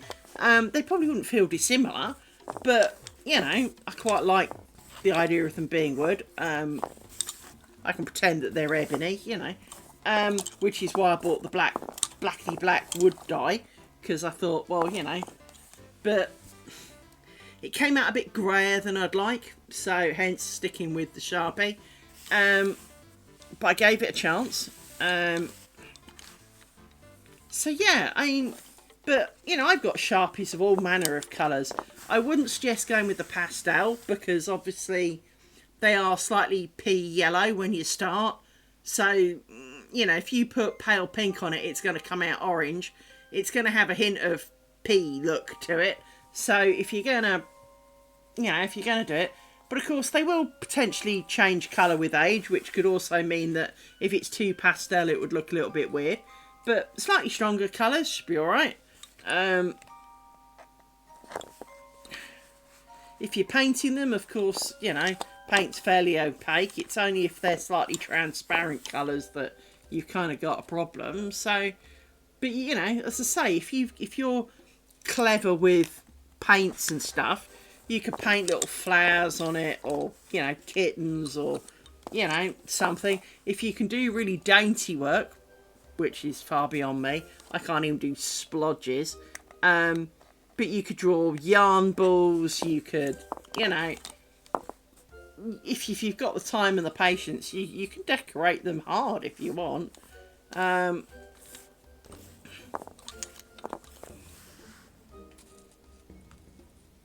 I did look at some which had some beads which had kind of like diamante rhinestones built into them, and I thought that would be quite pretty, but I also thought that the rhinestones might catch on things, and that would be a bit of a problem, so I kind of stayed away from those. But, you know, if you can get some decently made ones, probably not, it'll probably be alright. It is, you know, it is that kind of thing, is that it is yours to make to your, you know, you don't have to do what I do. You could put a loop you know, almost like a loop bead, like one of those rings on the top, so that it's kind of acts a bit like a hook. You could put hooks on the top. You could put wooden beads on it. You could, and paint, you know, have coloured wooden beads down it so that they are wooden bobbins, but now they've got coloured little wood lumpy bits in it. You can go, you know, you can do all manner of stuff, and you're only limited by... The hardest part I found with Amazon shopping was having decided on the width of stick, and I went with, as I said, 5mm sticks. When you search for 5mm hole, you don't get 5mm holes. You get anything, frankly. And I found that very frustrating, and I always have with Amazon. I mean, it's the same as, I want 5mm sticks that are this long. Well, here's one 16 times fatter and 1 metre long. What part of that is what I said? Not one of those dimensions matches what I asked for. Thank you, Amazon. And it's quite easy to click on the wrong thing. One of my beads is actually a 4mm hole, but I was determined, so I filed them all down. So if you actually look really carefully, this end's got a hard corner. This one's been, you know, I don't really have anywhere around here that I can go and play bead hunting with. And they probably only have plastic ones, even if I did find a few beads. So I couldn't really do that. But certainly would recommend 1, 2, 3, 4, 5. You know, if you do have somewhere that you can go and get beads from and play, does it fit? Do I like it? Because of course, if you take, you only have to take one stick with you, right? And probably not coloured so you don't get it all over your hands. But because you put the varnish on after you put the beads on, because it helps the beads stay still as well. And it is a very thin layer of a thing. I used these little makeup spongy type things to put it on, so that you literally kind of stroke it on. Terrible terminology, but it's not really paint, it is wipe. So yeah, I definitely recommend though, because you can, they're your bobbins. They'll almost make you smile every time you pick them up. And I mean, don't get me wrong, I haven't made any lace with mine yet, but there is no reason I won't like them, because they're heavy but not too heavy. They're nice size. They've got the beads that have, I went with 7, but that's because the inside dimension of these is 5, the outside is that, so I wanted it similar in size, but I didn't want them to be too big and heavy, so I went with 7. But they are your choice. That is the important part. So if you had 6, you could raise the bead up a bit and maybe tuck these in a bit more, which would give it a bit more to hang on to. You could hot glue them down inside the bead top, which is also another option. I've only used bead glue. The bead glue I got from Amazon was this shit. It's called B7000. The back reads like an original translation from the Chinese, but it's bead glue. The most important stuff is appears transparent. It's kind of solid. After curing, it's so hard. It'll be surface dry in 3 minutes, completely cured in 24 to 48 hours. So it is, you know, kind of one day glue them all together, the next day poke at them. But obviously, because they then fit semi well on here, the beads don't tend to move around so much. So they do dry quite well. I mean, as an example, let me put these back in here. Yeah, I mean, I don't really know what the difference between the glues are. I don't know whether the 7,000's better or worse for what I wanted. I just bought bead glue and could get a reasonable chunk of it for some money, so that's what I bought. I've got glue coming out the wazoo, to be honest. I've got super glue, I've got fabric glue, I've got literal glue everywhere. I've got PVA, I've got frankly some of everything. So let me cover this back up, because, well, that's a thing, right?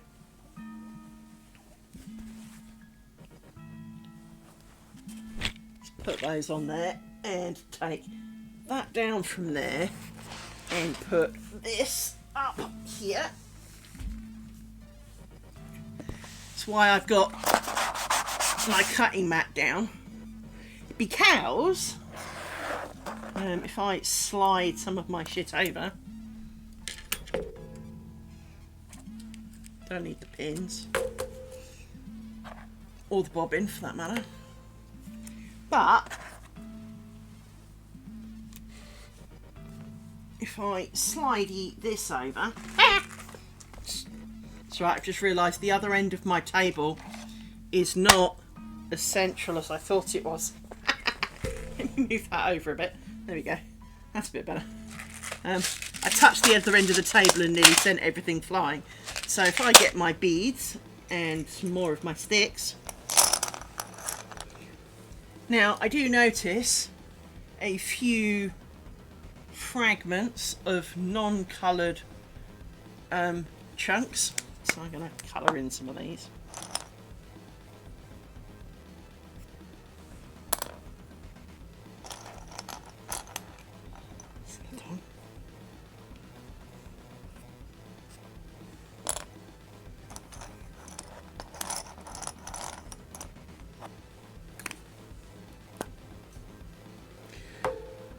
Welcome to my problem. Please join me in sitting next to me in my madness. Yep. So, what we can do is, it's not you, it is you. No, it is you. You and you go on one end.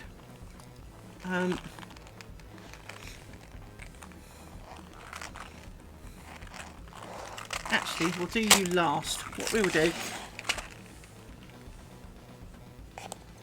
I like the smell of fruity teas. I don't tend to like the taste of fruity teas.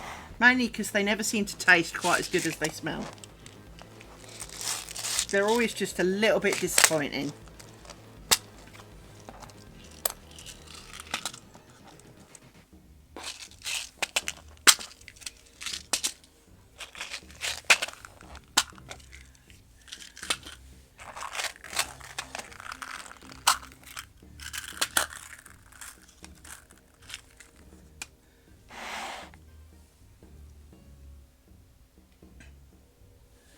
Right, so we have some glue.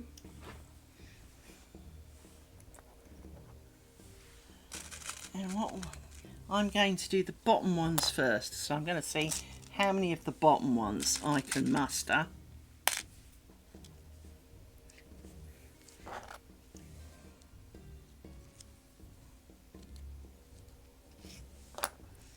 Let's try and find... Going to try and find as many of these that I can fit without sanding them first, like that one. Oh, that sounds funky and cool. As a white chocoholic, I would definitely be trying me some of that.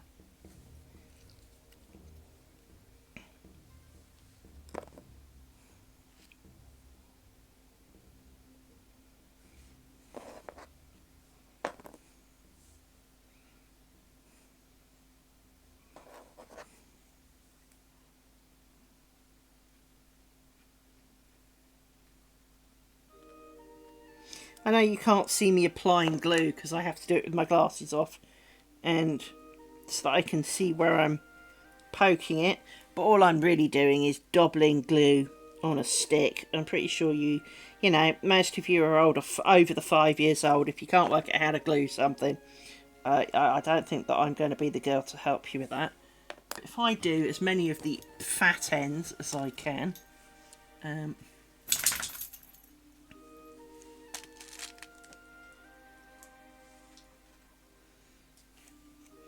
that's interesting. No, you don't fit. You might fit. You're close. Maybe the other end fits better. No. You fit. Right. So.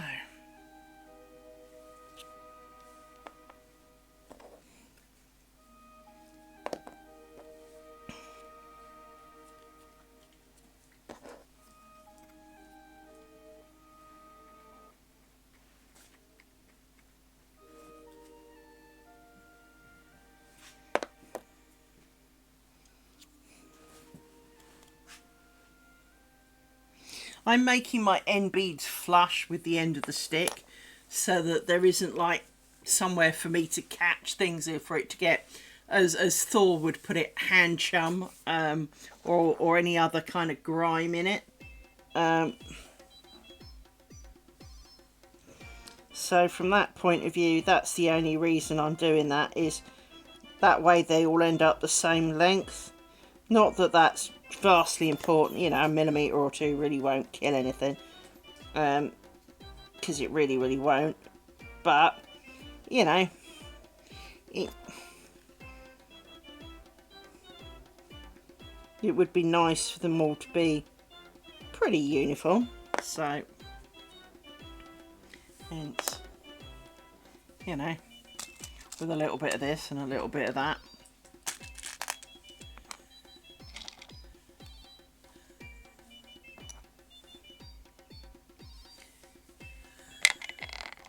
I'm going to start putting the ones that don't fit in the lid, because I found quite a few last time. There you go, that fits. So.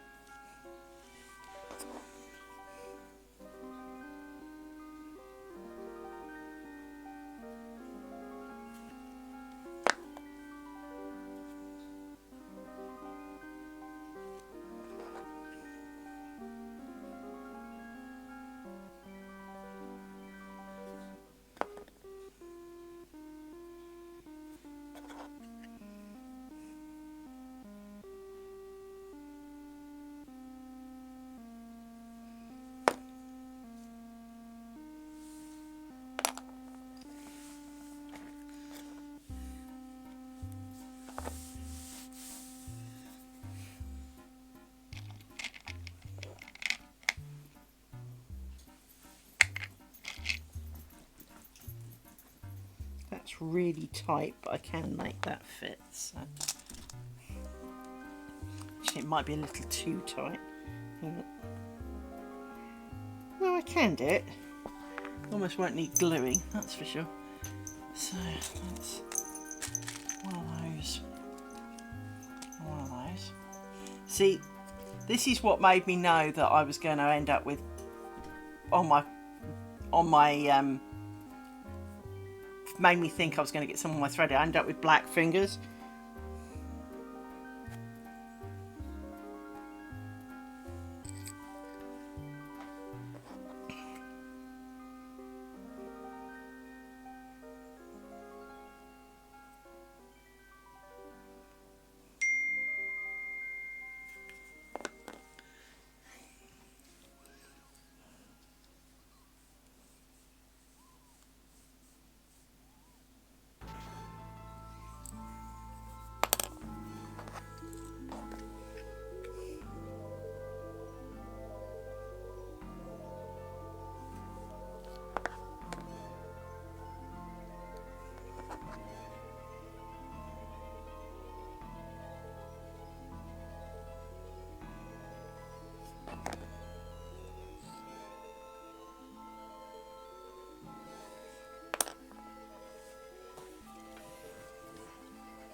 Why can I hear someone puking?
In case you're wondering why I'm putting the ends on first, one thing that is slightly apparent depending on the beads that you've got, because these ones basically only balance on the top, if you try and do the bottom ones after, it doesn't work. And if you've done the bottom ones and you try and do the top ones, sometimes they want to slide off, because I've said, already proved, there is quite a variance in the design of the particular beads that I ended up with. So, you're not going to fit. So as a result of that, I kind of, you know, I'm going to do the bottoms first so that they get a chance to set a little bit and kind of come back to it and do, the top bits once this kind of set a little bit.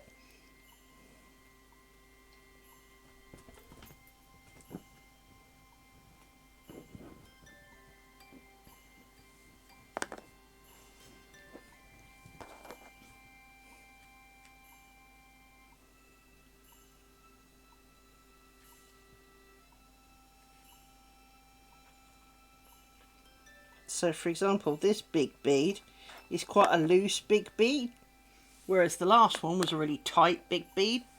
So, because they vary, I just kind of try and, yeah, I do clean the top of my glue with my fingers because I'm stupid.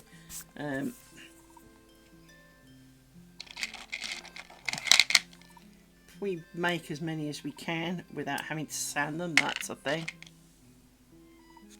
There you go. Now, see, this is another big one in that it slides really easily, so that's okay.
As you can see, they don't take too long to actually kind of do. It's the hardest part for me is the fact that these... That's far too small, I can tell that just by looking at it. So's that. I'm not great at guessing, but there are some you look at and just go, there's no way that's going to fit.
That's okay.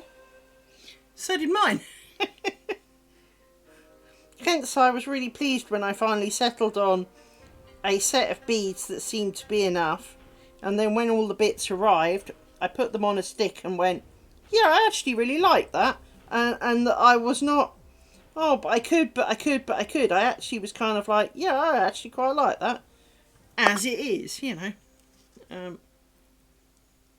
The only thing that I don't like so much is the turning into black hands, but you see that's 5 pairs of bobbins.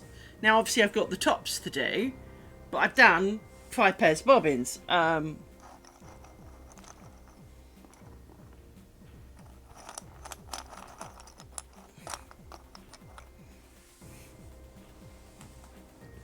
They really don't take too long.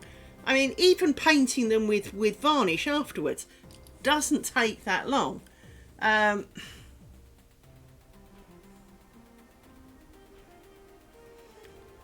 mean, if, for example, I go back and now this is slightly set, do the tops. So, get the top. Put glue on the top. Healthy dose of glue. Put my bead on the top. Try and make sure it's fairly level. I mean, it doesn't have to be, but it's helpful if it is. And then put an unhealthy dose of glue on the rim to glue my ball bearing down. Like that. Grab a ball bearing, plonk it on top, put it down over there. Get my next bead.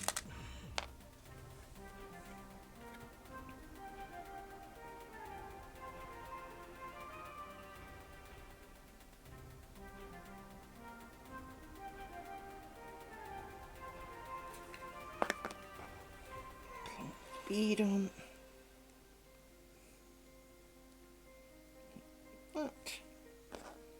Ooh, this one's should have checked that really. Where's that? Yes.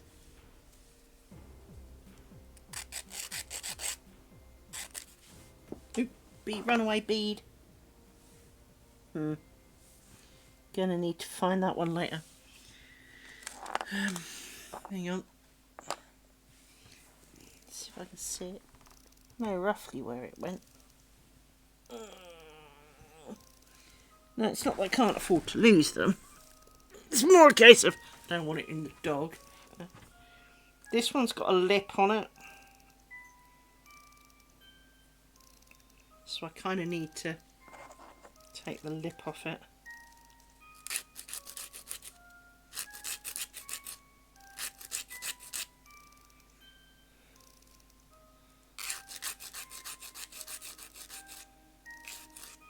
There we go. Put you back on there like that. Like that.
need to keep an eye on that one. It's not sitting quite right.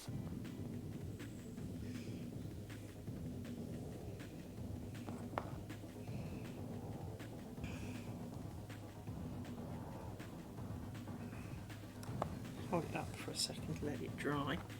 So, dry sitting still.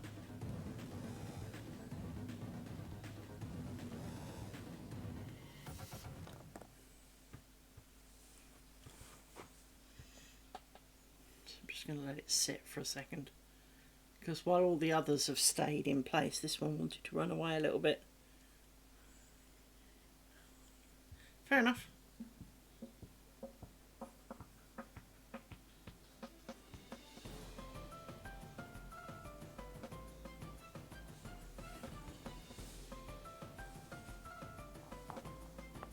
Yeah, that's a little bit.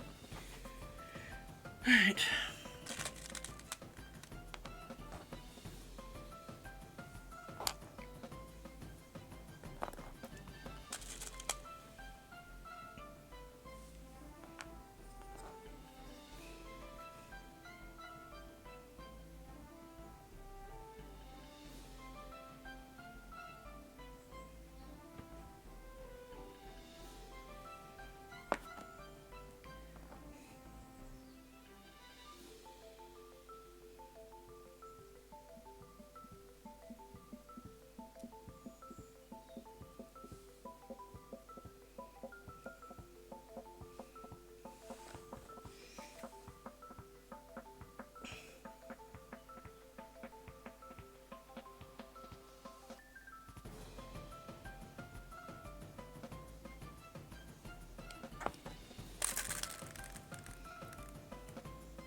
I saw that. Okay.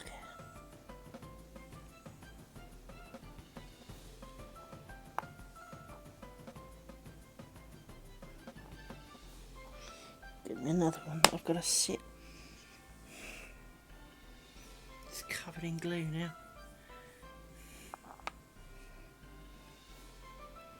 Don't really want one covered in glue. No.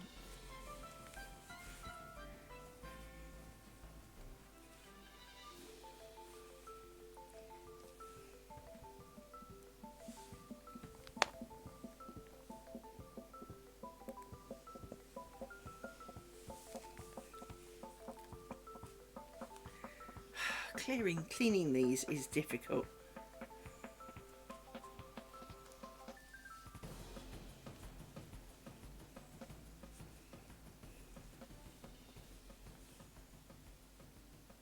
Right. Let's try this again, children. Come back.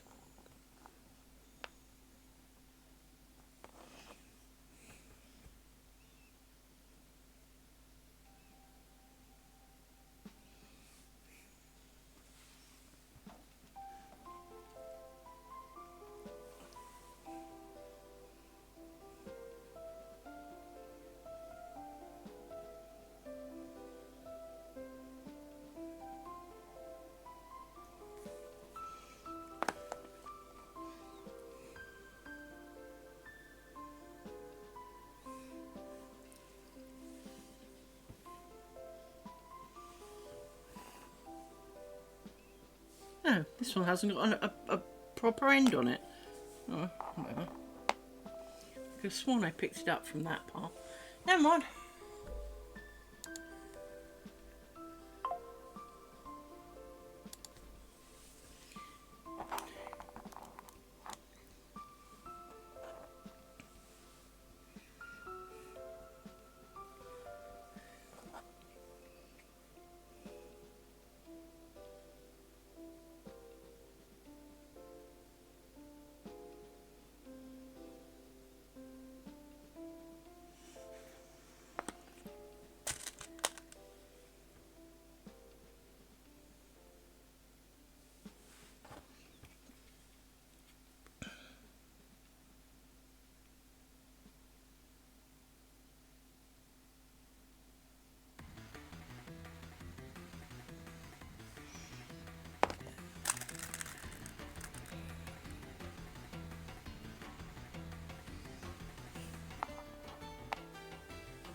Piss off.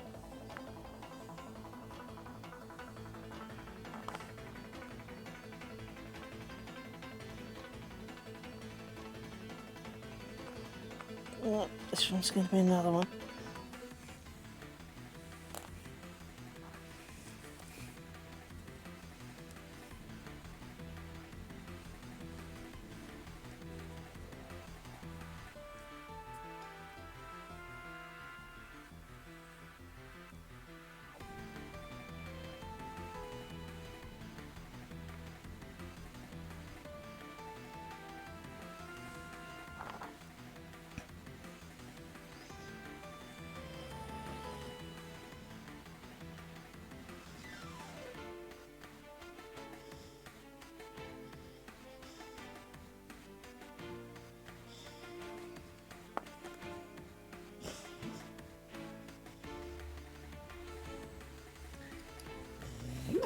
It's all right, Rory, Rory.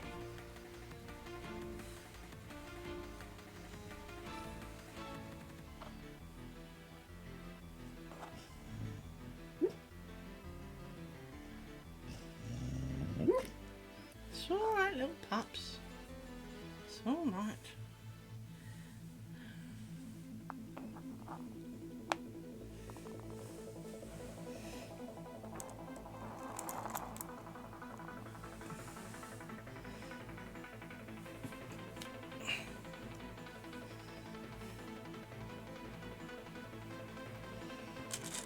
Last one I'm going to do at this end, and then I'm going to get my shall I leave that in there for a minute? Then I'm going to go walk over there and grab my matte varnish, and we will varnish the ones I made the other day. And we leave these to dry.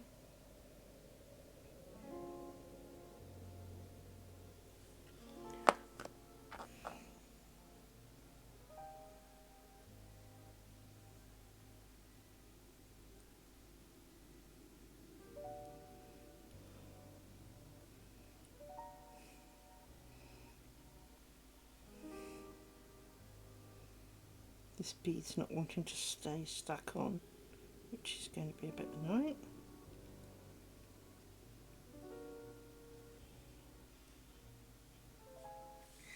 So I'm going to leave that to dry because it's not feeling very secure. I'm going to give that a little bit of a break.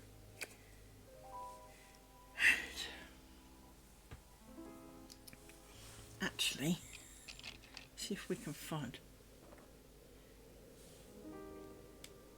You're a bit tight. I want a baggy one. I want a really big end.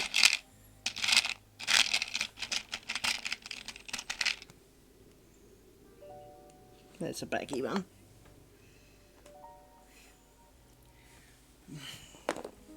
So I might as well put the end beads on this one.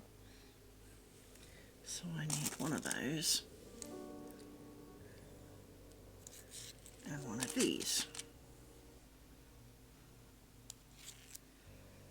And one of those.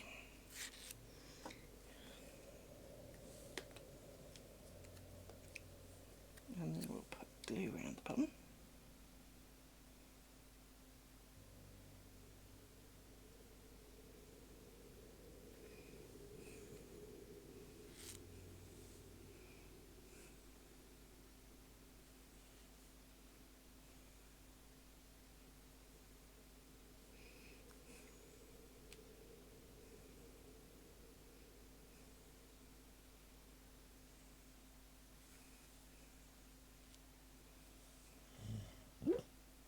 Do you mind not woofing as I'm trying to hold something delicate? There, Rory.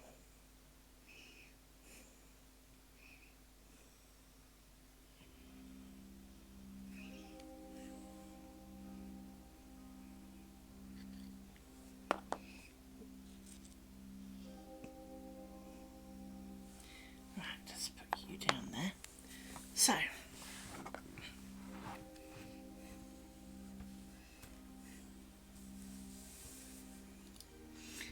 we've dealt with the beads.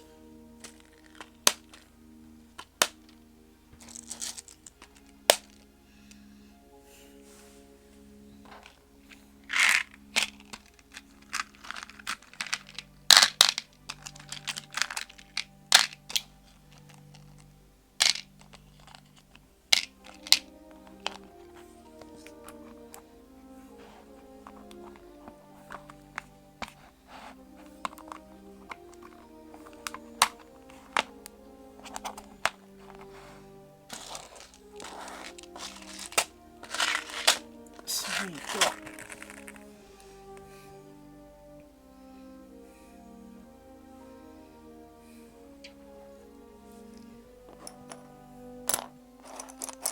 some sticks to push out of the way. Right, grab my varnish.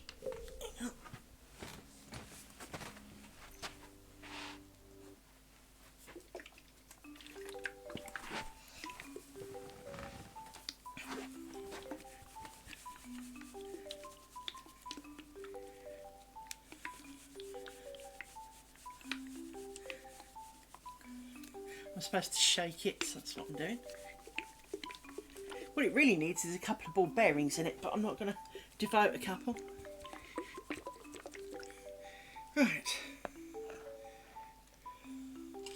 So these are the ones that I get to now paint.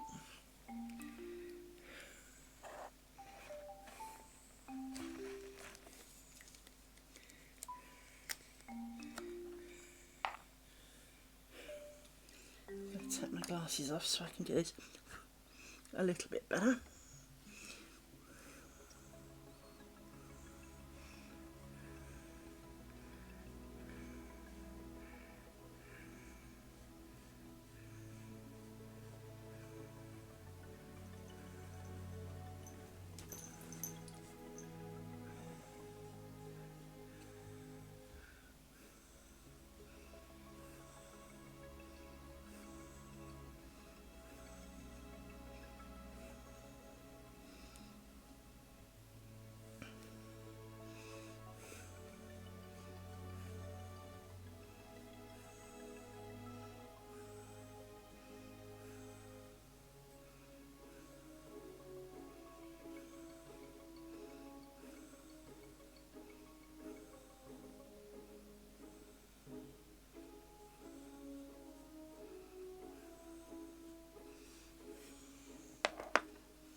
So I'm not going to varnish the ones I've glued tonight because I want them to set proper.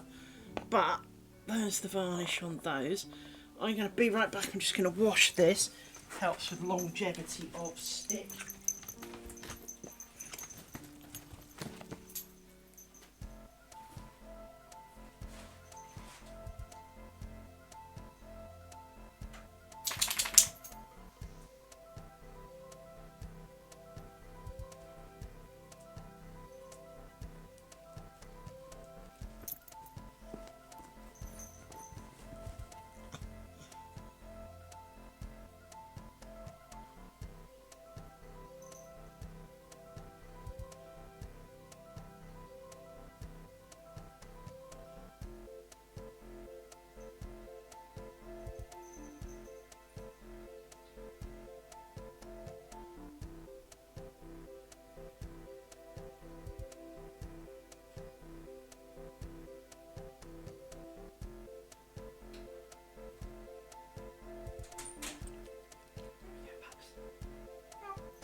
So there we go.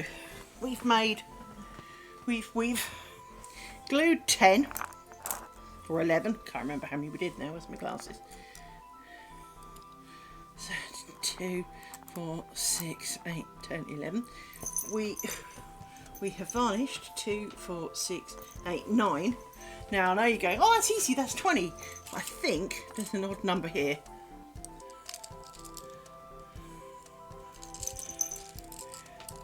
2, 4, 6, 8, 10, 12.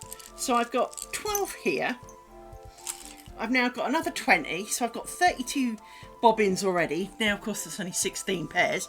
Doesn't exactly go very far, but I will varnish those in a couple of days when, well, at least 24 hours later. I mean, to be honest, they are set. That, you know, it's not going to fall apart in my hands, but the longer you leave it, you know, as it says, up to 48 hours. So if I can leave it 2 days, I will, which is what I did with those. I'm quite happy with how these have turned, you know, how they turn out.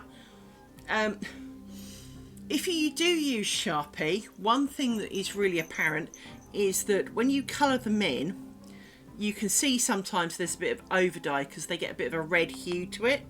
The moment you've put varnish on them, the hue disappears, so you can easily tell which ones you varnished and which ones you haven't.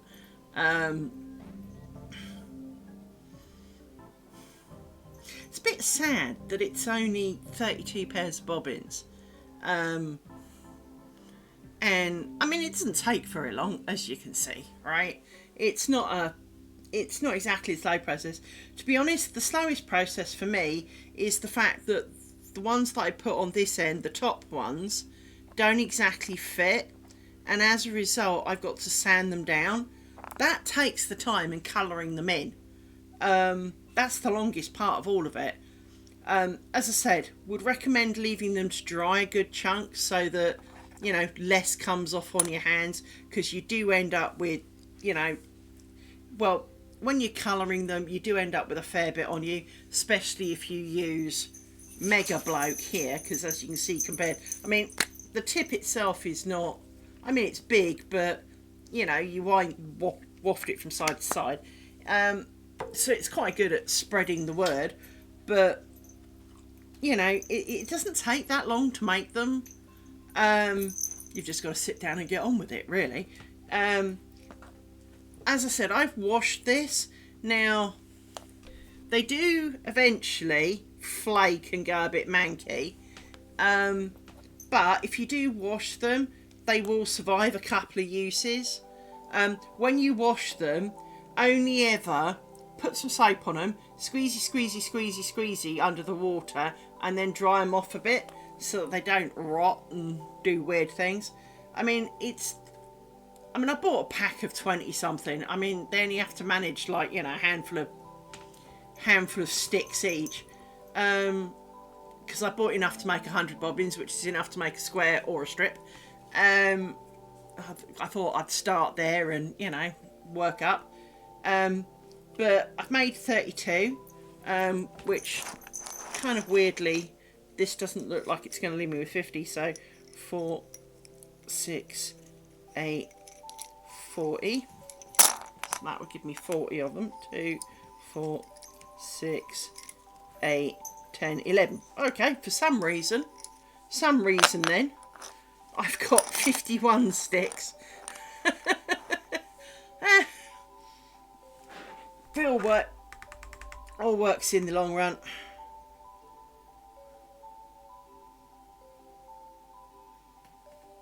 But yeah, I mean, to be honest, I haven't counted the beads. They may not be entirely accurate, but as long as I've got enough to make a stick or a strip, I really almost don't care. What I kind of would like is to hurry up and get on with making the bobbins, so that I've got enough bobbins to make the strip, so that when I do my test strip, the kind of meter long test strip that we've been planning out, that I'm in a position to use these bobbins for that, so I can, you know, feel the vibe, as the phrase goes. You don't need a lot of sandpaper, this is plenty, because you're really only rubbing it a little bit on the end, if you need to rub them at all. Do I want to do a second coat of varnish? Don't think so. You know, these do feel fairly well coated. They don't feel overly prone, but of course it is a very thin set of coat. But at the same time, this stuff is supposed to be extra tough. It's, you know, I got random Amazon, but I got matte, as I said, and it says extra tough, fast drying, polyurethane to protect all interior woods. So, I mean, it is supposed to be tough. I mean, definition of tough, of course, is varied. And I'm sure, you know, in 100 years' time, maybe it would have worn off, right? Not going to pretend that that's not a thing, but I doubt I'll be around to see that. So, all it has to do is stop the stuff rubbing off, to be honest. But I do like how they feel. I really do. They are quite pleasurable. I have got the one that was the wood dye, which is this one. That I don't like as much. But to be honest, you've got to look quite hard to spot it. So, I mean, if you look, you can see. I mean, if you look really carefully, the one on the left is slightly lighter black. As I said, black is not black. It's just not got the depth to it that the others have. So it is visible, but never hurts to have it as a spare, right? But, you know, all of these have... Oh, I could probably put the bead on the end of this now. Hang on. Where did I put my glue? There it is. Let's put the ball bearing on the end of this one, because that should have hardened enough for me to glue the ball bearing on it. It's not particularly level, but that's fine.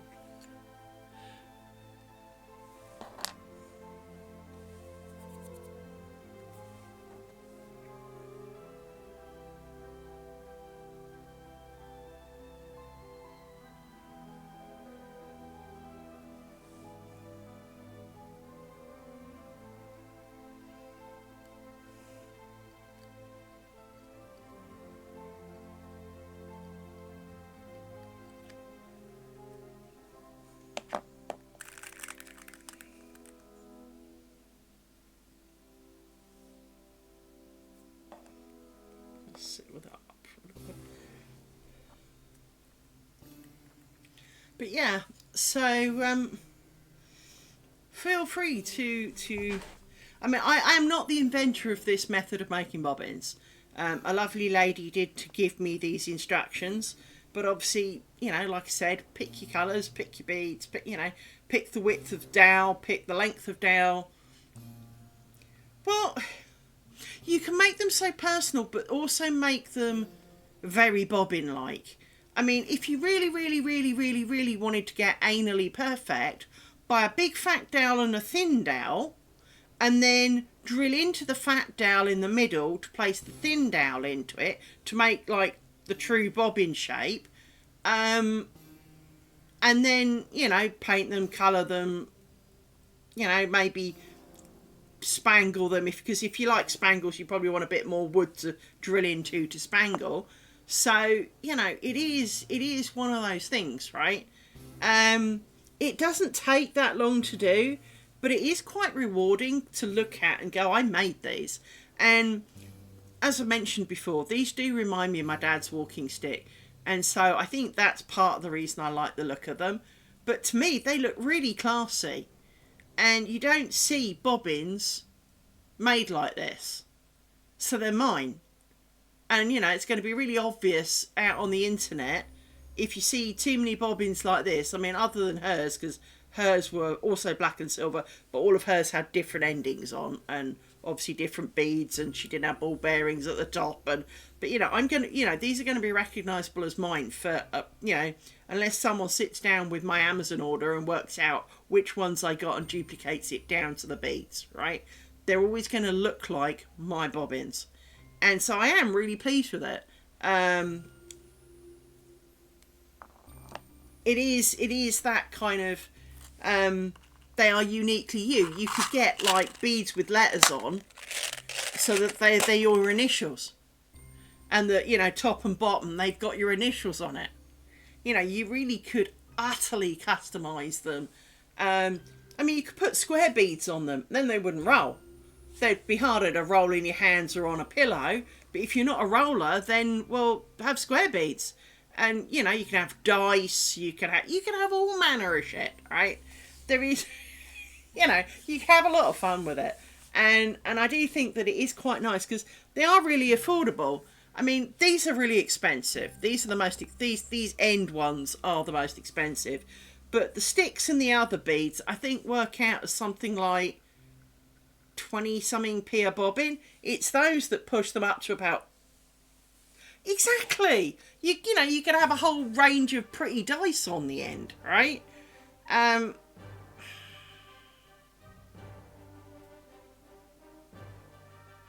There is a lot you could do, right?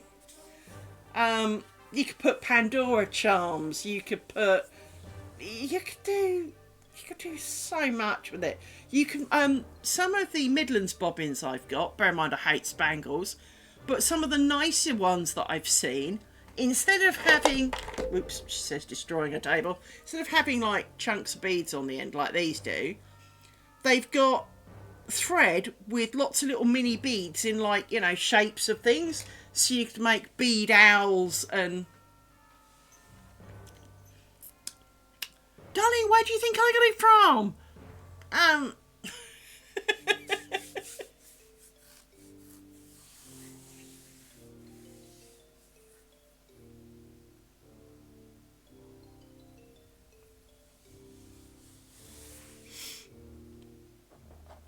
But see, these are okay to touch now. These are basically dry.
Yeah, you can make your own bobbin holders by cross stitch and embroidery and oh, darling, there is no end.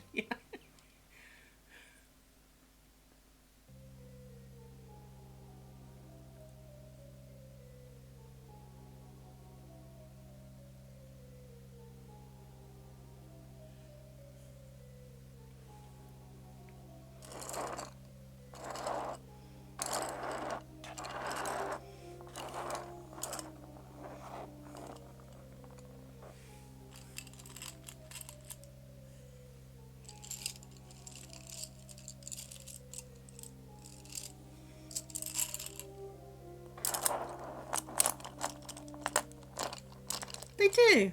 I like them. So I've now got this pile that I have varnished. This one's the wrong way up. It's looking unlike its friends. There you go. These are the ones that I have varnished. These ones I have glued but not yet varnished. These are the pending ends. And really, I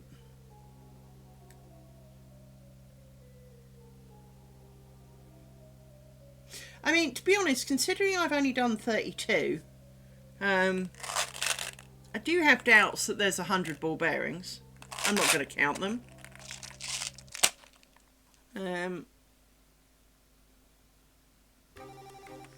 As long as I've got enough to make a strip or a square.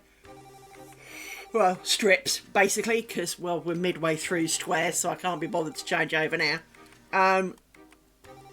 But, you know, as long as we get to the point when I've got enough bobbins to make a strip, you know, we will definitely christen them with the test strip and see how they fare. It may be that the ball bearings do not hold up so well on top. Just because they're basically only held on by a bit of glue and a prayer. But, hence leaving them 48 hours to chill, as the phrase goes. But, I am very determined to try them out on my strip because, well, hello, that's definitely a thing. Definitely want to see how that turns out. Right, just prepping table for tomorrow because, well, I put my work laptop on it, so kind of needs to be. I need to have the space for my laptop. I usually put it on top of my lace pillow because at least that's flat-ish. Yeah, you've gone all puffy, so you're good. I've washed you well enough. Part of the reason I wash them is so they don't go all crunchy and horrible. But it also means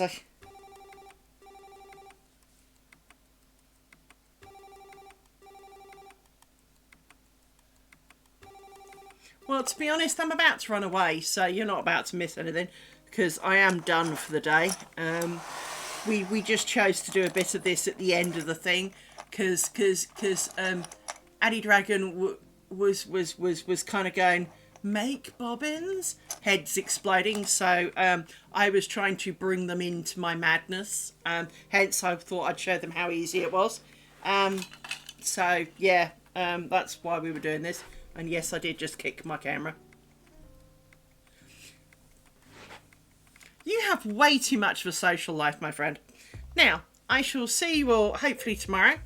Where hopefully there will have been less idiots in my day, but I doubt it. There were quite a few today. Well, let's put it this way. There was more than my quota today. Let's leave it at that. My quota's not very high, but there was more than my quota. So I shall see you tomorrow. I'm glad that your brain chaos is successful. I expect updates now. We want to see your bobbins. Please join Discord, so !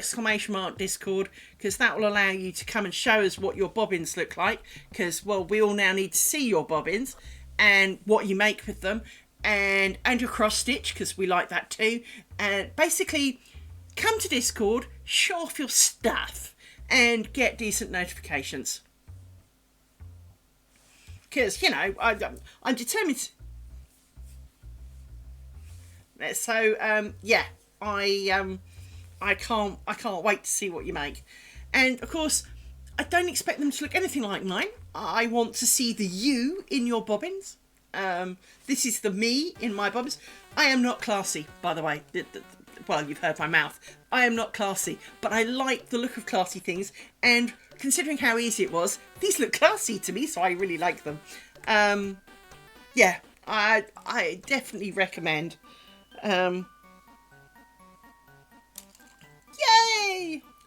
Alright, I shall see you all tomorrow, idiots. I mean, to be honest, I expect to be here. It's only if the idiots really get to me that I can't cope and I need a nap that I tend to miss it. So I hope to see you tomorrow evening. Take care, everybody, and we shall be back with more lace making later in the week. Take care. Bye-bye.